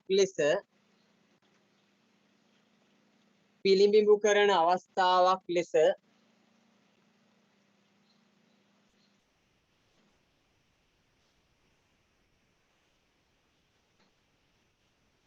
පන්ති ඉවර වෙනකම් කොහොම හරි එල්ලිලා ඉන්න. පිළිඹු කරන අවස්ථාවක් ලෙස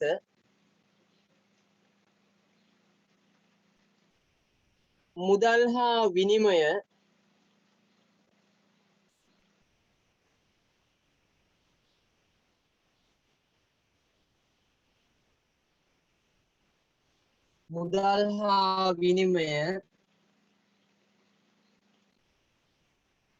පෙන්වා දිය හැකිය.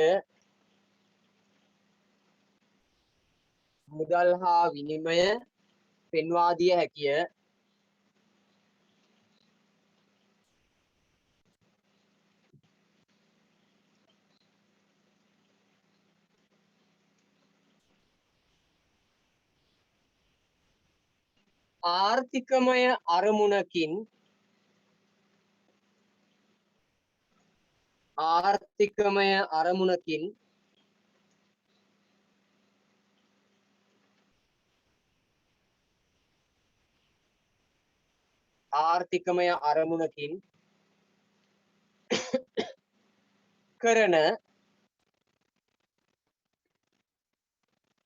කරන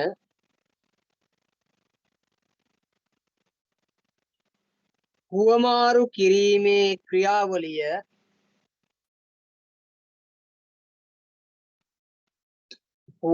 කිරීමේ ක්‍රියාවලිය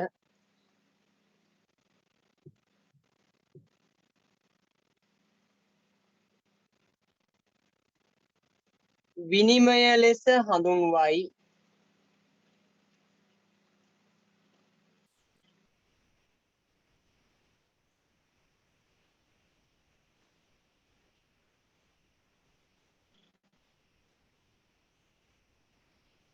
විනිමය ලෙස හඳුන්වයි.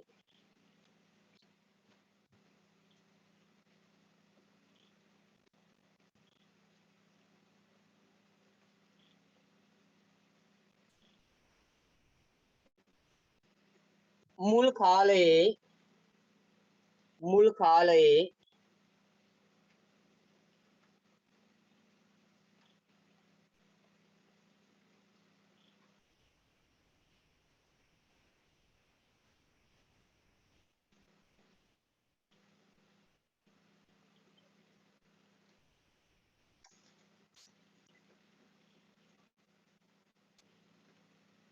ඔන්න පුතේ මුල ඉඳලා ආයි එකපාරක් කියන්න කියලා දරුවේ මැසේජ් එකක් දානවා.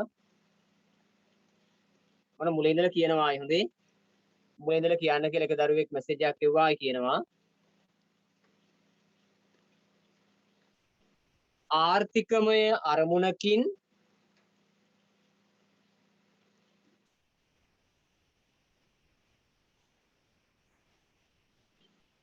කරන හුවමාරු කිරීමේ ක්‍රියාවලිය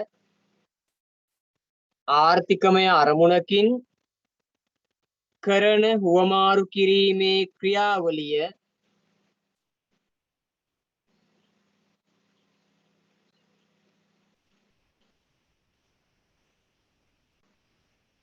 විනිමය ලෙස හඳුන්වයි. විනිමය ලෙස හඳුන්වයි.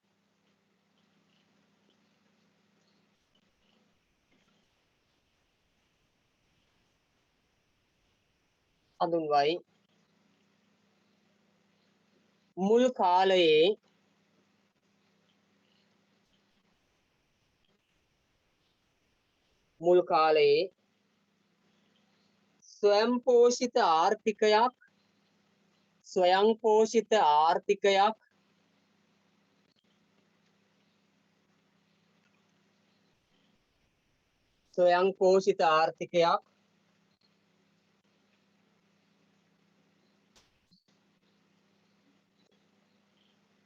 ස්වයංපෝෂිත ආර්ථිකයක් පැවතීම නිසා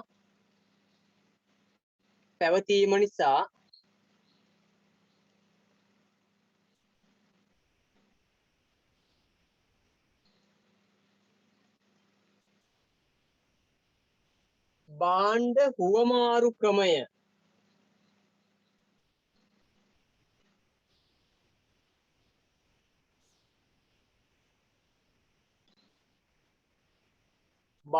හුවමාරු ක්‍රමය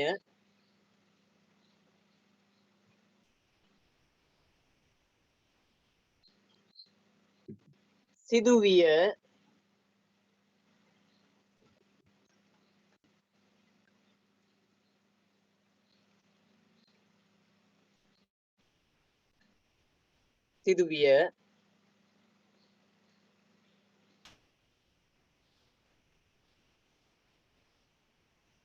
භාණ්ඩ හුවමාරුවෙන් භාණ්ඩ වලට භාණ්ඩ සිදුවිය. එහි වටිනාකමක්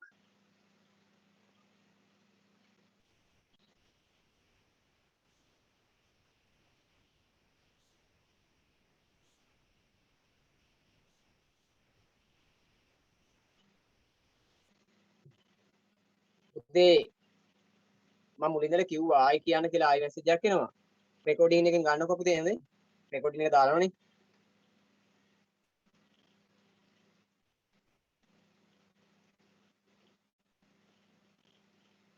හරිනේ. රෙකෝඩින් එක ගමු. එතකොට මම කිව්වේ ස්වයංපෝෂිත ආර්ථිකයක් තිබිච්ච නිසා වටිනකම මත භාණ්ඩ හුවමාරු කරගත්තා. වටිනකමක් මත භාණ්ඩ හුවමාරු කරගත්තා. අවසාන වශයෙන් අපි ලියමු මොකද පුතේ? වටිනකමක් භාණ්ඩ හුවමාරු ක්‍රමයක් පැවතුනා. අන්තිම ලිව්ඩින්ග කියනකොට එවන මැසේජ් එකක්.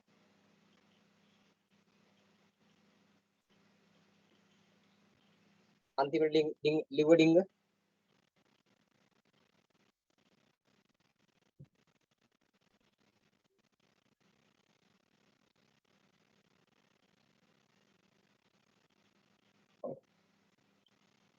ඒකම යන එතකොට එහි වටිනාකමක් හරි හරි හරි thank you එහි වටිනාකම මත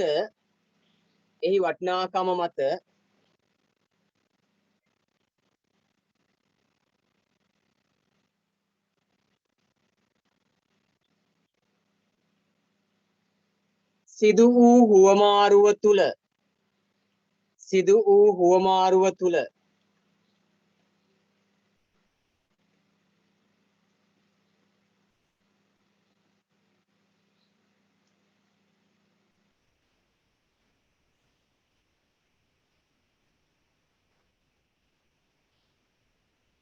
හුවමාරුව තුල මැටියෙන් නිම කළ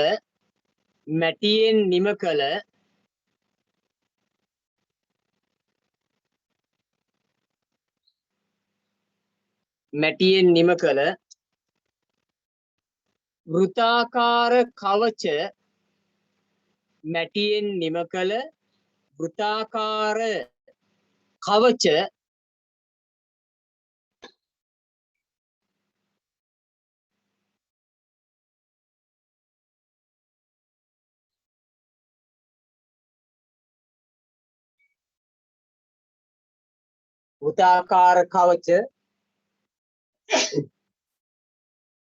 ඇතැම් ආර්ථික කටයුතු සඳහා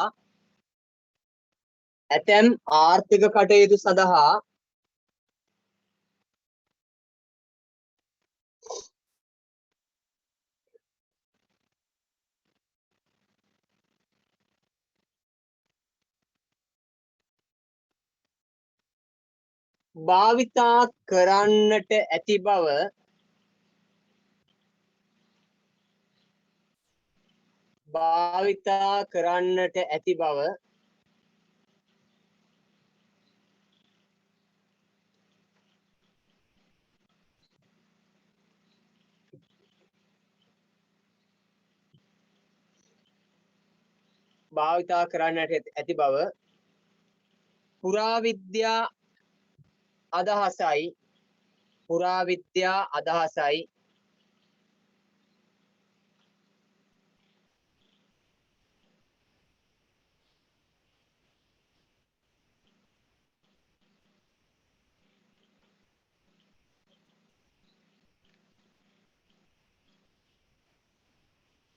පුරාවිද්‍යා අදහසයි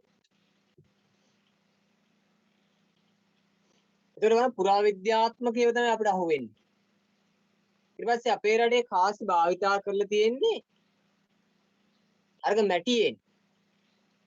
එතකොට ලෝහ වලින් ස්ථිර වශයෙන්ම කාසි නිපදවල තියෙන්නේ ක්‍රිස්තු පූර්ව 2500 දී ක්‍රිස්තු පූර්ව 250 දී. ස්ථිර වශයෙන්ම කාසි නිපදෙව්වා කියලා ඉතිහාස සඳහන් වෙන්නේ ක්‍රිස්තු පූර්ව 250 දී. පිටු අංකය 84 පිටුවේ තියෙන පුතේ 84 පිටුවට එන්න.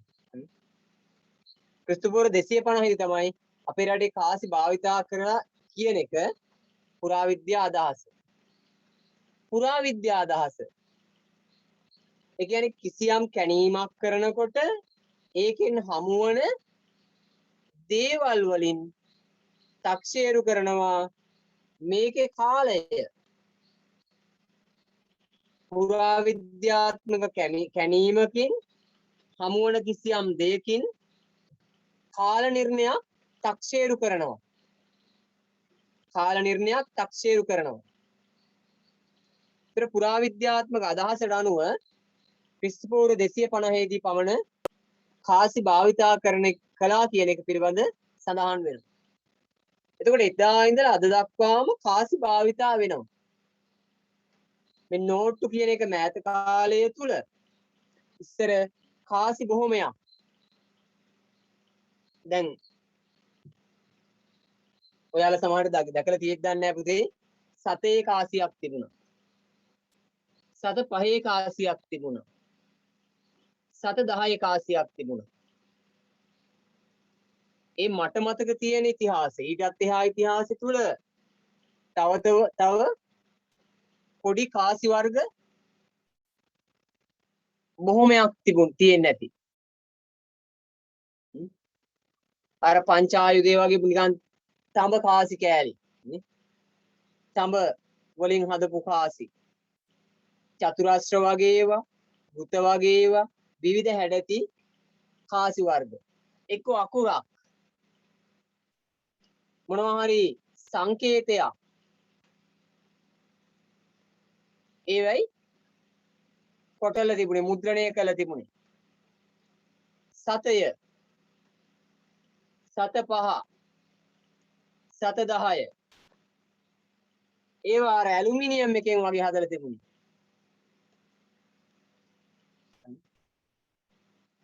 බොහොම හයිය නෑ ඒවා. එදා රුපියලක් දුන්නාම කඩේ රිතුරු සල්ලිත් දෙනවා. සත 25කුත් දෙනවා. සත 50කුත් දෙනවා. එතකොට අද ඒ මුදලේ වටිනකම වේගෙන් ගිලිහිලා ගිහින් තියෙනවා. කඩේ මුදලාලි බඩු ගත්තට පස්සේ ඉතුරු 5ක් දෙන්න නෑනේ කියලා ඒකේ ටොපි දෙනවා. රුපියල් 5ක් ඉතුරුයි 5ක් දෙන්න නෑනේ කියලා මොකද කරන්නේ? දැන් අපිට බඩු ටික දුන්නාම අපි ගමු රුපියල් 495ක බඩු ගත්තා. ඉතුරුනා 5ක්. දැන් 495ක අපි බඩු ගන්නකොට මුදලාලි මහත්තයගෙන් ලාභයක් තියාගෙන තියෙන්නේ.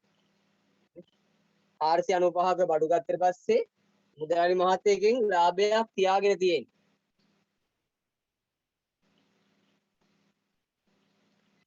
ඉතුරු වෙනවා රුපියල් 5ක්. මුදලාලි කල්පනා කරන මේ 5 තියාගන්න ක්‍රමයක්. ඉතුරුව 5ක් දෙන්න නෑනේ. මම ටොපි දෙකක් දෙන්න. ටොපියක් රුපියල් 2යි. ටොපි දෙකට රුපියල් 4යි. මුදලාලි මහත්තයා 495ක බඩු විකුණලා ඒකෙන් ලාභයක් ගත්තා. රුපියල් 2 ටොපියක් මුදලාලිට ගේනකොට ගේන්නේ ඊට වඩා අඩුවෙන්. ටොපි විකුණලත් ලාභයක් ගත්තා. රුපියල් 4යිනේ ටොපි වලට තව රුපියලක් ඉතුරු වුණා. ඒක බෝනස් ලාභයක්. ඔන්න ලාභ ලබන හැටි. හරිනේ? ඔන්න ඔය ආකාරයට ලාභ ලබමු. ඔබ සමහරට ඉස්කෝලේ යන දවස්වල, පන්ති යන දවස්වල නේ බස් එකේ කොන්දොස්තර මහත්තයා කියනවා ඉතුරුව දෙන්න රුපියල් 2ක් නැහැනේ. කවන්නේ රුපියල් 2යිනේ ඕක තියාගන්න මං යනවා. අන්න රුපියල් 5ක් නැහැනේ ඉතුරුව දෙන්න. රුපියල් 5 ඕනේ ඕක තියාගන්න මං යනවා. අතහැරලා දාලා යනවා. අම්මලා තාත්තලා ওই රුපියල් 5 හොයන්න, ওই රුපියල් 2 හොයන්න, මුදල හොයන්න ලොකු මහන්සියක් දරන. ලොකු මහන්සියක් දරන. ඉදන් වස්තු මංකොල්ල කාලා නෙමෙයිනේ. කොහොම මහන්සිය මුදල් උපයන දෙමාපියෝ ඉන්නවා. නිසා ඉතුරු මුදල තියෙනව නම් ඒක අනිවාර්යෙන් අරගෙන යන්න. ඉතුරු මුදල ඉල්ලගෙන යන්න. අතහැරලා දාන්න එපා. රයිට්. එතන මම හදාගෙන හිටිය පුතේ පැරණි කාල පරිච්ඡේදයේ මුදල් විවිධාකාරයෙන් භාවිතා කරා ඉතිහාසයක සඳහන් වෙලා තියෙනවා කාසි පිළිබඳ ඉතිහාසය, නානක විද්‍යාව, නානක මූලාශ්‍ර, නානක විද්‍යාව. අපේ රටේ ඉස්සර තිබුණා කොකු රිදී මස්ස, තඹය, දොයිතුව නේ ඔය වගේ වටිනකම් දාලා තිබුණා. ලැරිනය හෙවත් කොකු කාසිය, ලැවරිය නෙමෙයි, ලැරිනය හෙවත් කොකු කාසිය. ඒ වගේ කාසි වර්ග, මුදල් වර්ග භාවිතා කරලා තිබුණා. ඒ මොකද ඉස්සර අපේ රට හරි ලොකු කඩයක්. අපි හරි කඩේ ඒ දවස්වල. තාමත් කඩේ තමයි. අපි හරි කඩයක්. පෙර දිගෙන් එනවා, අපර දිගෙන් එනවා. ලංකාව තියෙන්නේ මෙතනනේ. ලංකාව ඔහමනේ තියෙන්නේ. මේ පැත්ත අපර දිග. මේ පැත්ත පෙර දිග.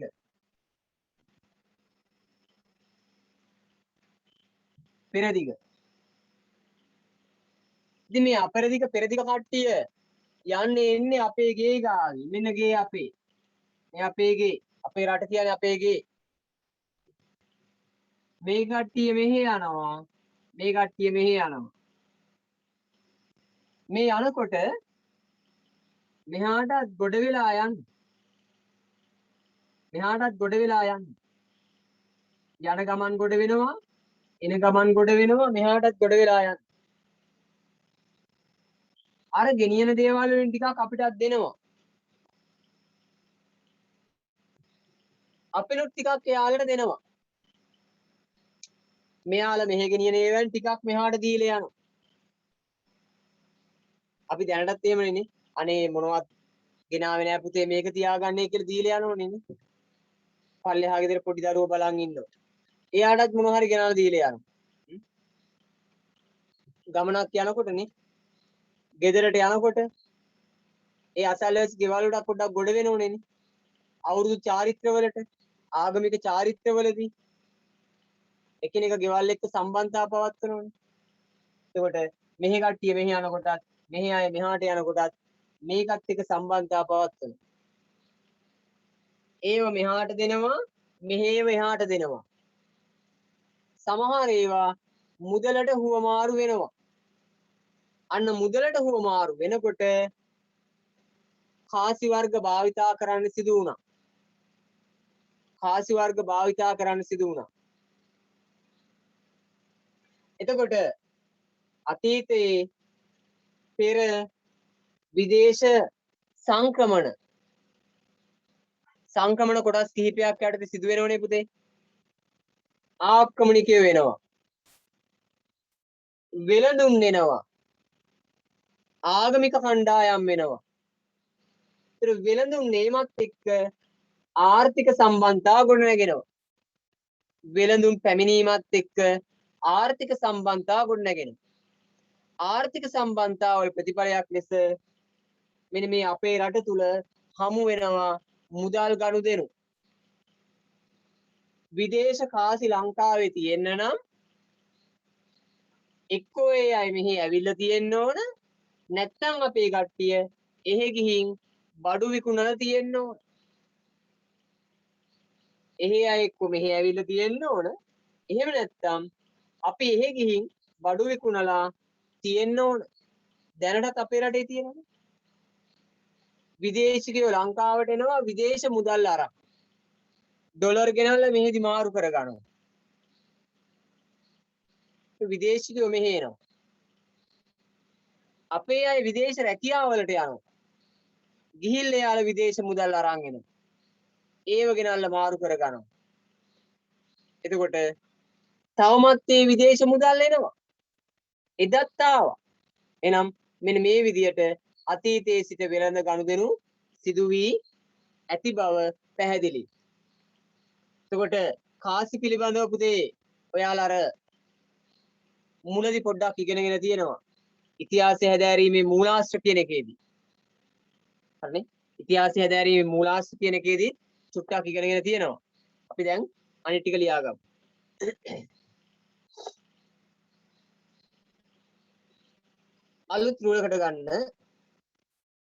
අලුත් රූලකට ගන්න. ක්‍රිස්තු පූර්ව 250 දී පමණ අලුත් රූලකින් ලියන්න. ක්‍රිස්තු පූර්ව 250 දී පමණ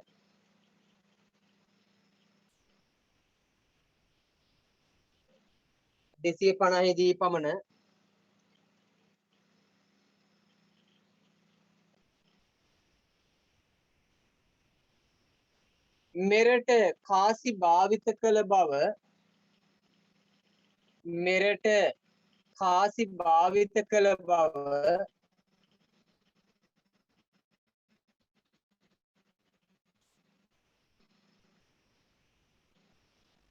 කාසි භාවිත කළ බව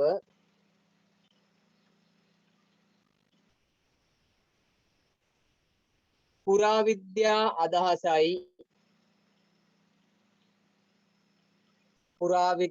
අදහසයි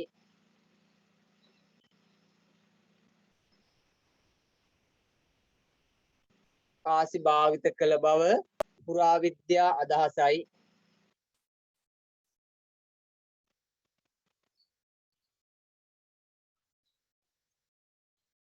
උතුරු ඉන්දියාවේ සිට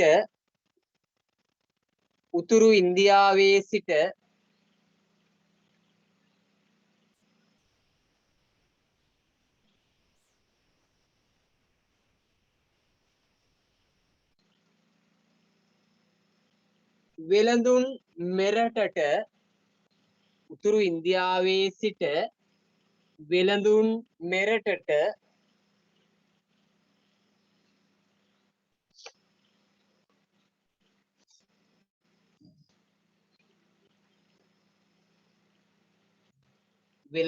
මෙරටට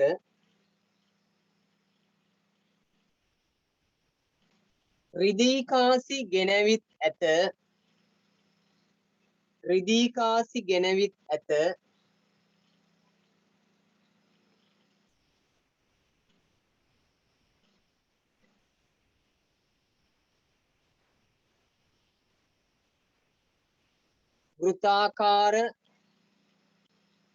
වෘත්තාකාර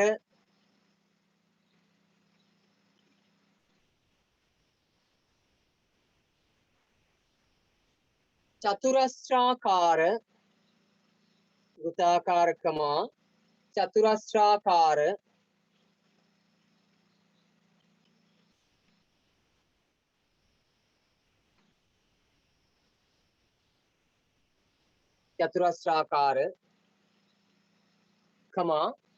ආයත චතුරස්‍රාකාර දිග කොටුවක් වගේ ආයත කියන්නේ ගොඩක් දිග ආයත චතුරස්‍රාකාර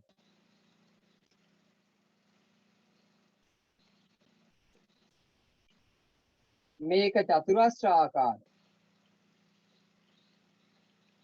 මේක ආයත චතුරස්‍රාකාර ටිකක් දිග එකක් ආයත චතුරස්‍රාකාර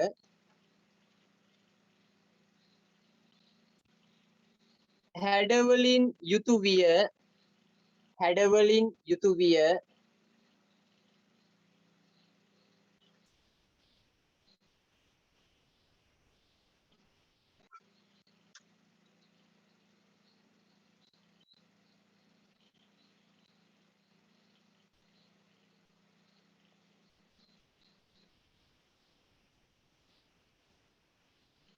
හස් එබු කාසි අච්චුපතේ තියෙනවා හස් එබු කාසි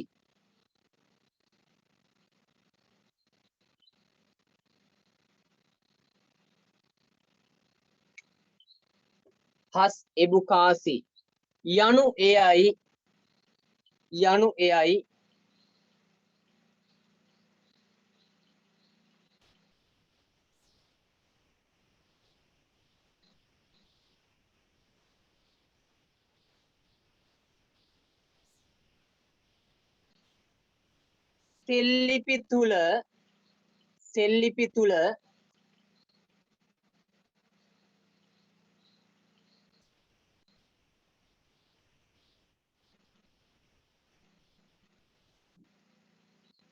සෙල්ලිපි තුල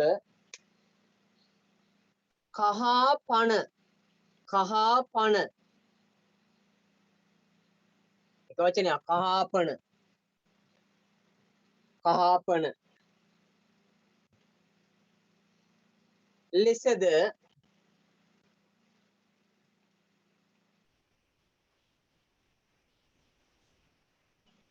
ලෙසද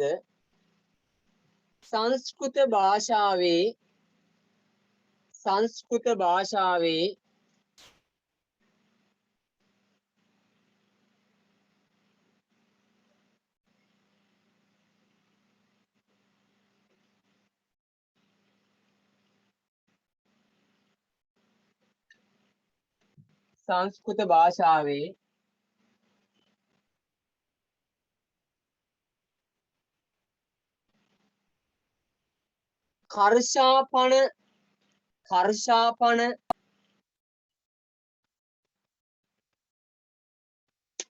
කර්ෂාපන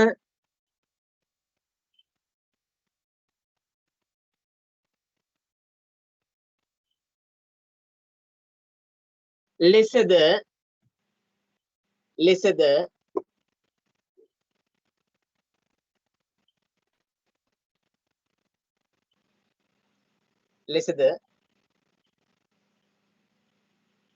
සාහිත්‍ය මූලාශ්‍රවල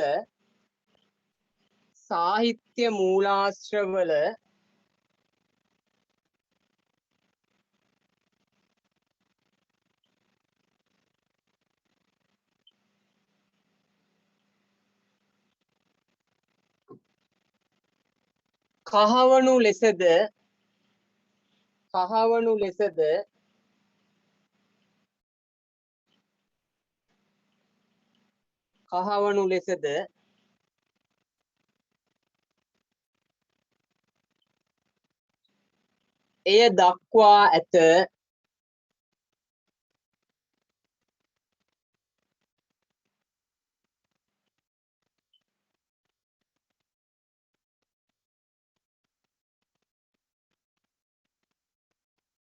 එය දක්වා ඇත.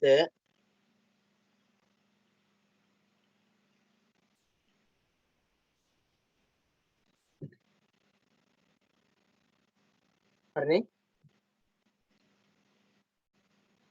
එතකොට විදේශ රටවල් එක්ක අපි සම්බන්ධ වීමත් සමග විදේශ රටවල් සමග අපි සම්බන්ධ වීම නිසා තමයි අපිට විදේශ කාසි වර්ග එන්නේ. විදේශ කාසි වර්ග අපිට ලැබෙන්නේ ඒකේ ප්‍රතිඵලයක් ලෙස. එක්කෝ යාලා අපේ රටට පැමිණීම, එහෙම නැත්නම් අපි යාලට භාණ්ඩ විකුණා දැමීමට කටයුතු කිරීම. එහෙන් අය මෙහි ඇවිල්ලා අපේ භාණ්ඩ අරගෙන යනවා. එහෙම නැත්නම් අපි අපේ භාණ්ඩ ගෙනිහින් එයාලට විකුණනවා. ඒ සම්බන්ධතාවයේ ප්‍රතිඵලයක් වශයෙන් එයාලගේ කාසි අපේ රටට එනවා. අපේ කාසිත් ඒ රටවල ඇති. විදේශ කාසි බොහොමයක් අපේ රටේ තියෙන්නේ. අපේ රටෙන් ගොඩක් දේ එයාලා ගෙනිච්ච නිසා.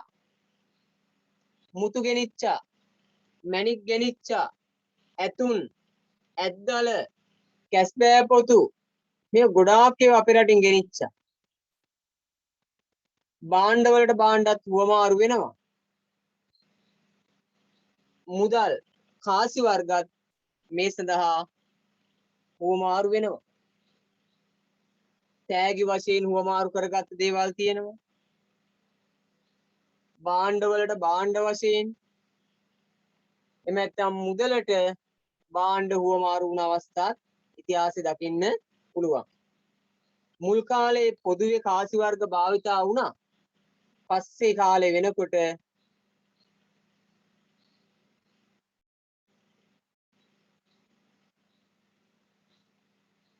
අර මැසේජ් එකක් ආපුදී මම දැක්කේ නෑ අයියෝ. මුල් කාලේ පොදුවේ කාසි වර්ග භාවිතා වෙනවා. පස්සේ කාලේ වෙනකොට එකිනෙක රජවරුන් තමන්ගේ අරමුණ පදනම් කරගෙන තමන් ආවේනික කාසි වර්ග නිපදවන්න පටන් ගත්තා. දැන් අපේ රටේ ওই පාලනය තුල පේනෝනේ නේ. එක එක දේශපාලන නායකයෝ කාලෙන් කාලෙට තමන්ගේ රූපේ හරි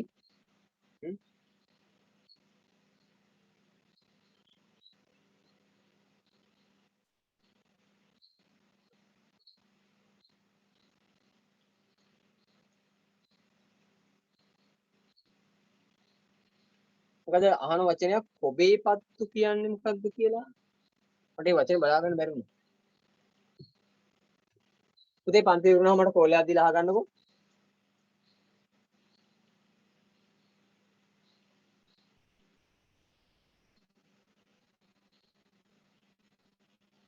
පන්ති ඉවරනම මට කෝල් එකක් දීලා අහගන්න.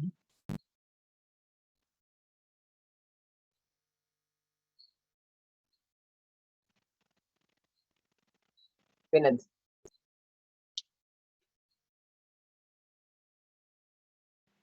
පන්ති නම් මට කතා කරලා අහන්න.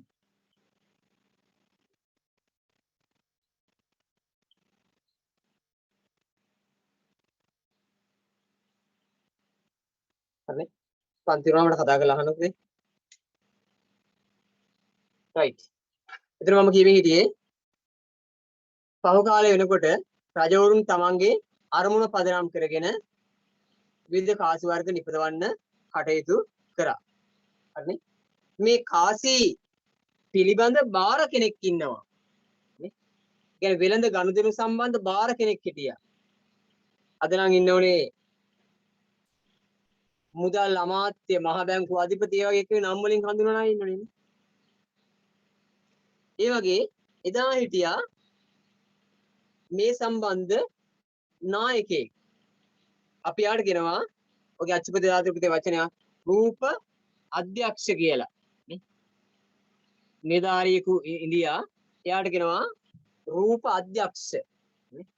එයා තමයි ඒකේ වටිනාකම පදනම් කරගෙන ඒ විනිමය නිපදවීමේ කාර්ය සිදු කරන්නේ.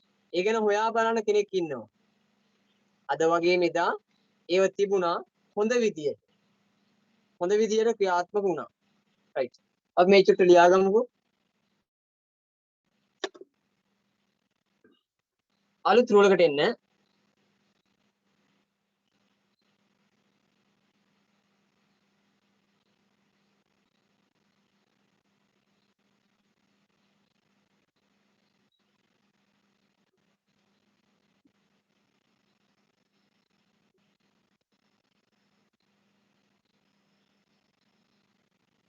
අලුත් රෝලක ලියන්න. ක්‍රිස්තු පූර්ව පළවන සියවසේ ක්‍රිස්තු පූර්ව පළවන සියවසේ ක්‍රිස්තු පූර්ව පළවන සියවසේ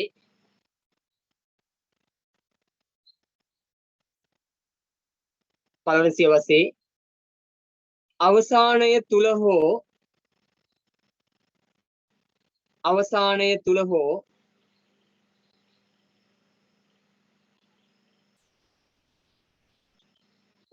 අවසානය තුල හෝ ක්‍රිස්තු වර්ෂ පළවන සියවසේ ක්‍රිස්තු වර්ෂ පළවන සියවසේ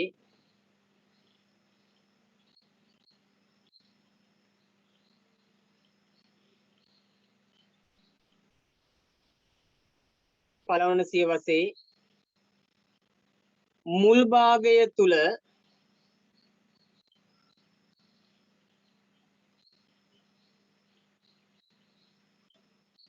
මුල් භාගය තුල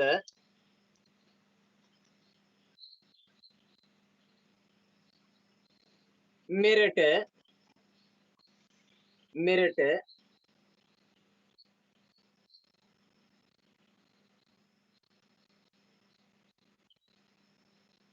ස්වාධීන කාසියක්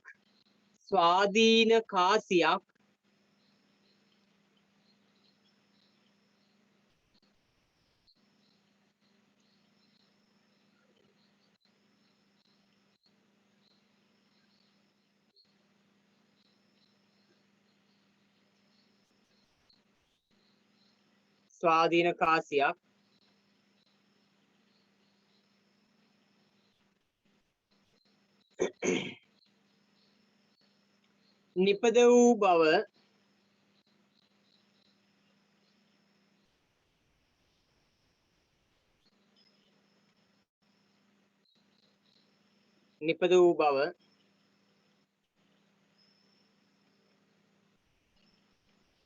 පුරාවිද්‍යාත්මක සාක්ෂි දක්වා ඇත. නිපද වූ බව පුරාවිද්‍යාත්මක සාක්ෂි දක්වා ඇත.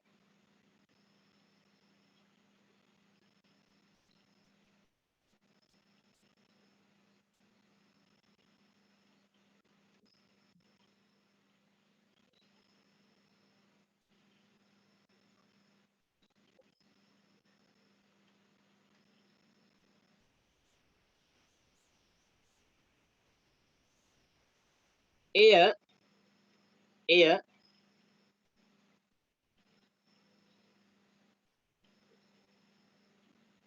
අලියෙකුගේ සහ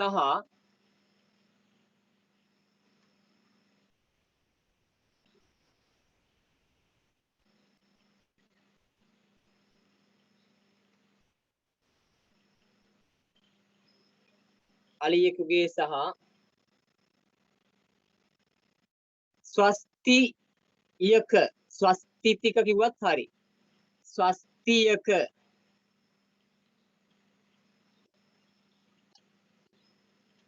අලියෙකුගේ සහ ස්වස්තියක මෙන්න මෙහෙම එකක්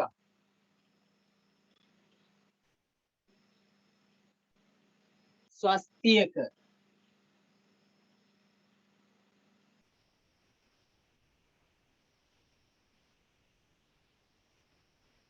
මෙහෙම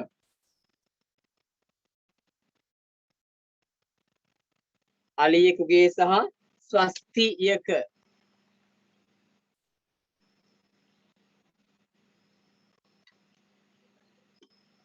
හැඩය සහිත කාසියකි හැඩය සහිත කාසියකි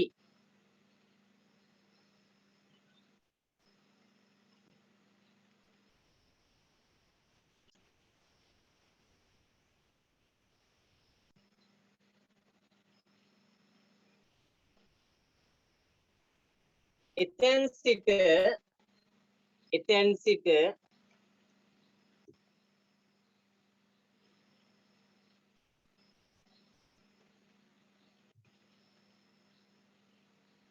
දෙස් විදෙස් වෙළඳ ගනුදෙනු සඳහා දෙස් විදෙස් වෙළඳ ගනුදෙනු සඳහා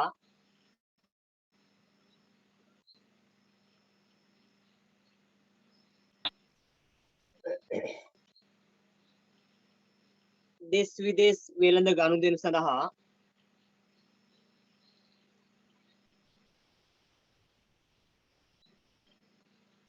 රජවරුන්ගේ අභිමතය පරිදි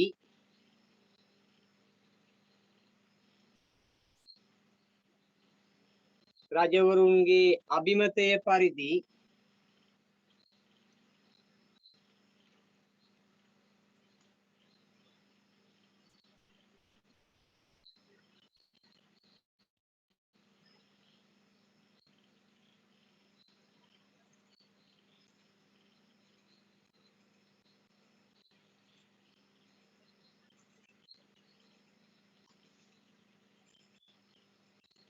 අභිමතය පරිදි කාසි නිපදවා ඇත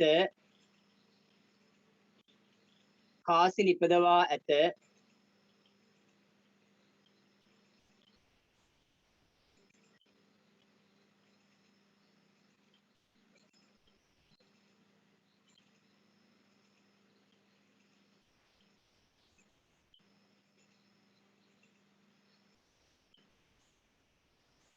කාසි නිපදවා ඇත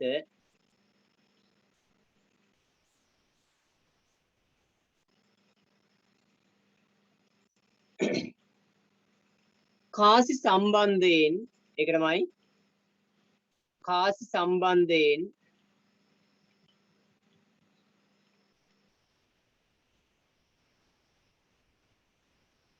කාසි සම්බන්ධයෙන්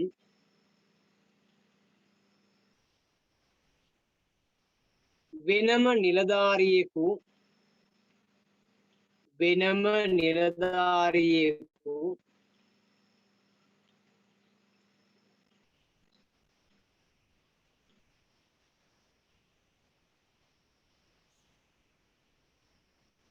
කටයුතු කරන ලදී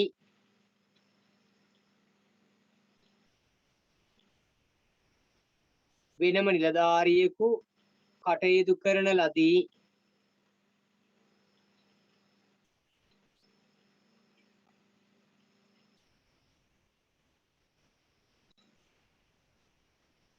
ඔහු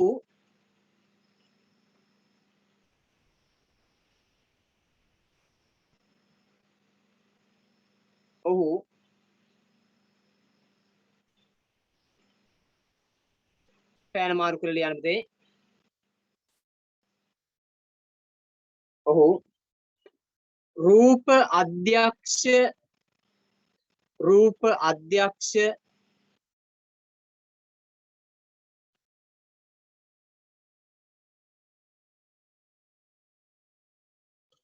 රූප අධ්‍යක්ෂ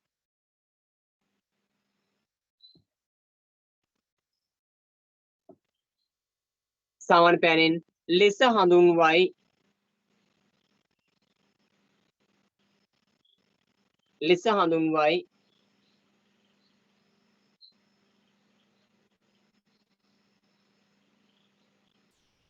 සෙල්ලිපි තුල මෙය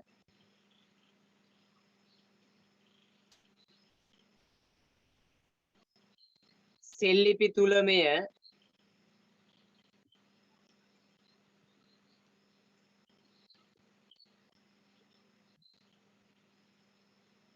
පෑන මාරු කරන්න.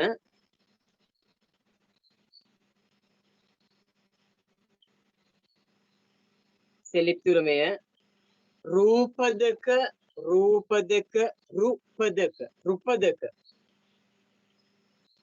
රූපදක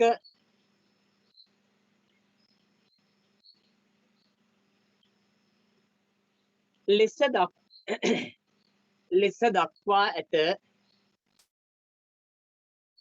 ලෙස දක්වා ඇත.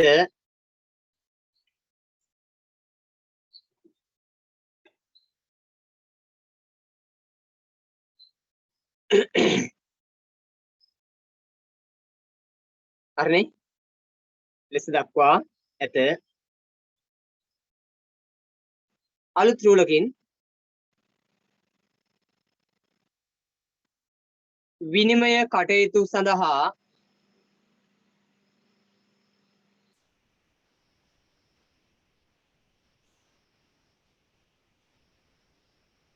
විනිමය කටයුතු සඳහා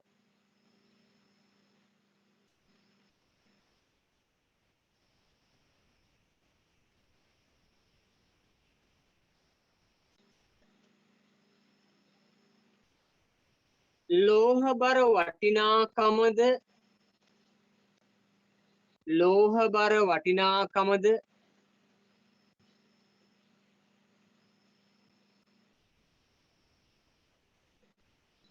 ලෝහබර වටිනාකමද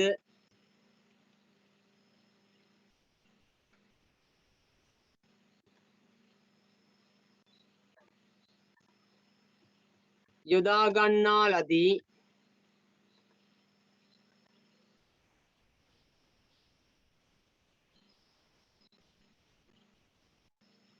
යොදා ගන්නා ලදී.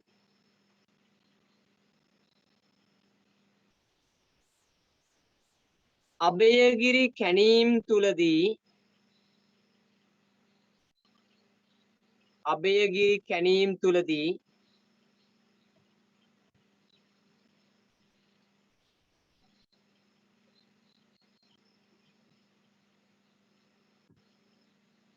අභයගිරි කැණීම් තුලදී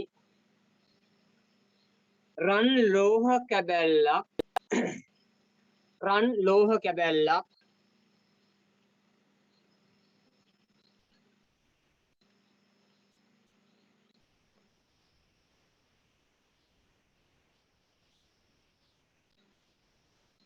සොයාගෙන ඇත.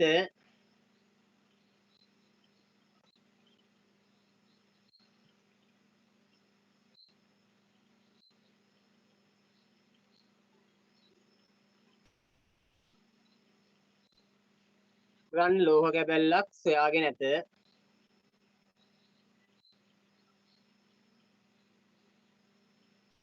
එහි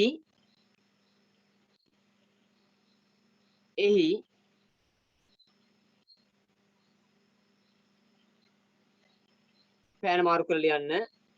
රන් දෙවිසි කලඳ රන් දෙවිසි කලඳ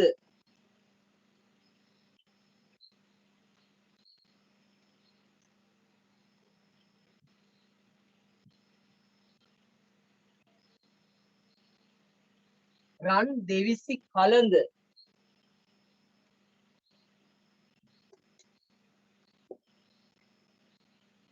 ලෙස දක්වා ඇත්තේ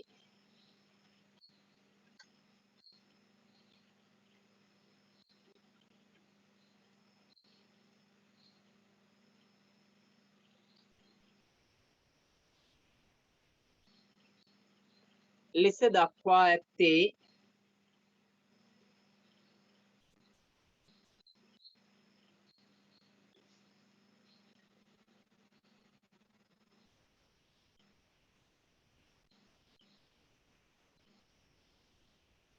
කාශ්‍යප රජතුමා විසින්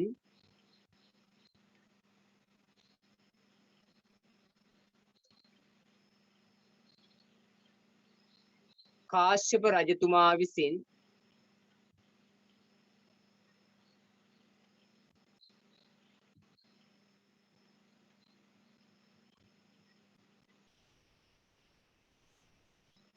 කාශ්‍යප රජතුමා විසින්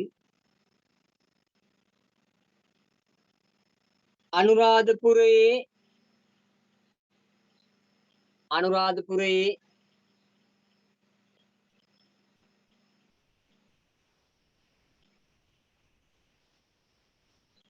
වීරාංකුර 84 පිටුවේ උඩ තියෙනවා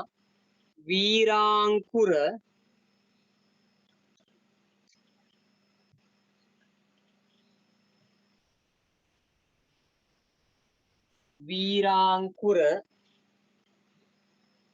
නම් විහාරස්ථානයේ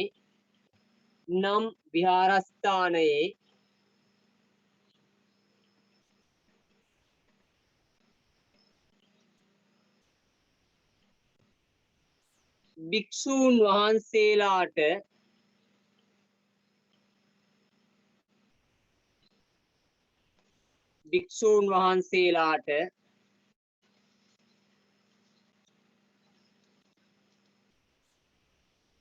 රන් කලං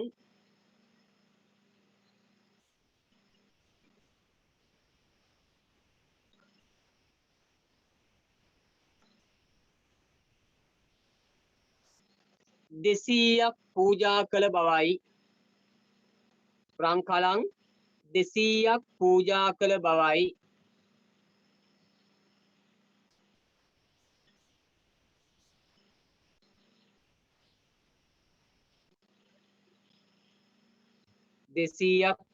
කළ බවයි.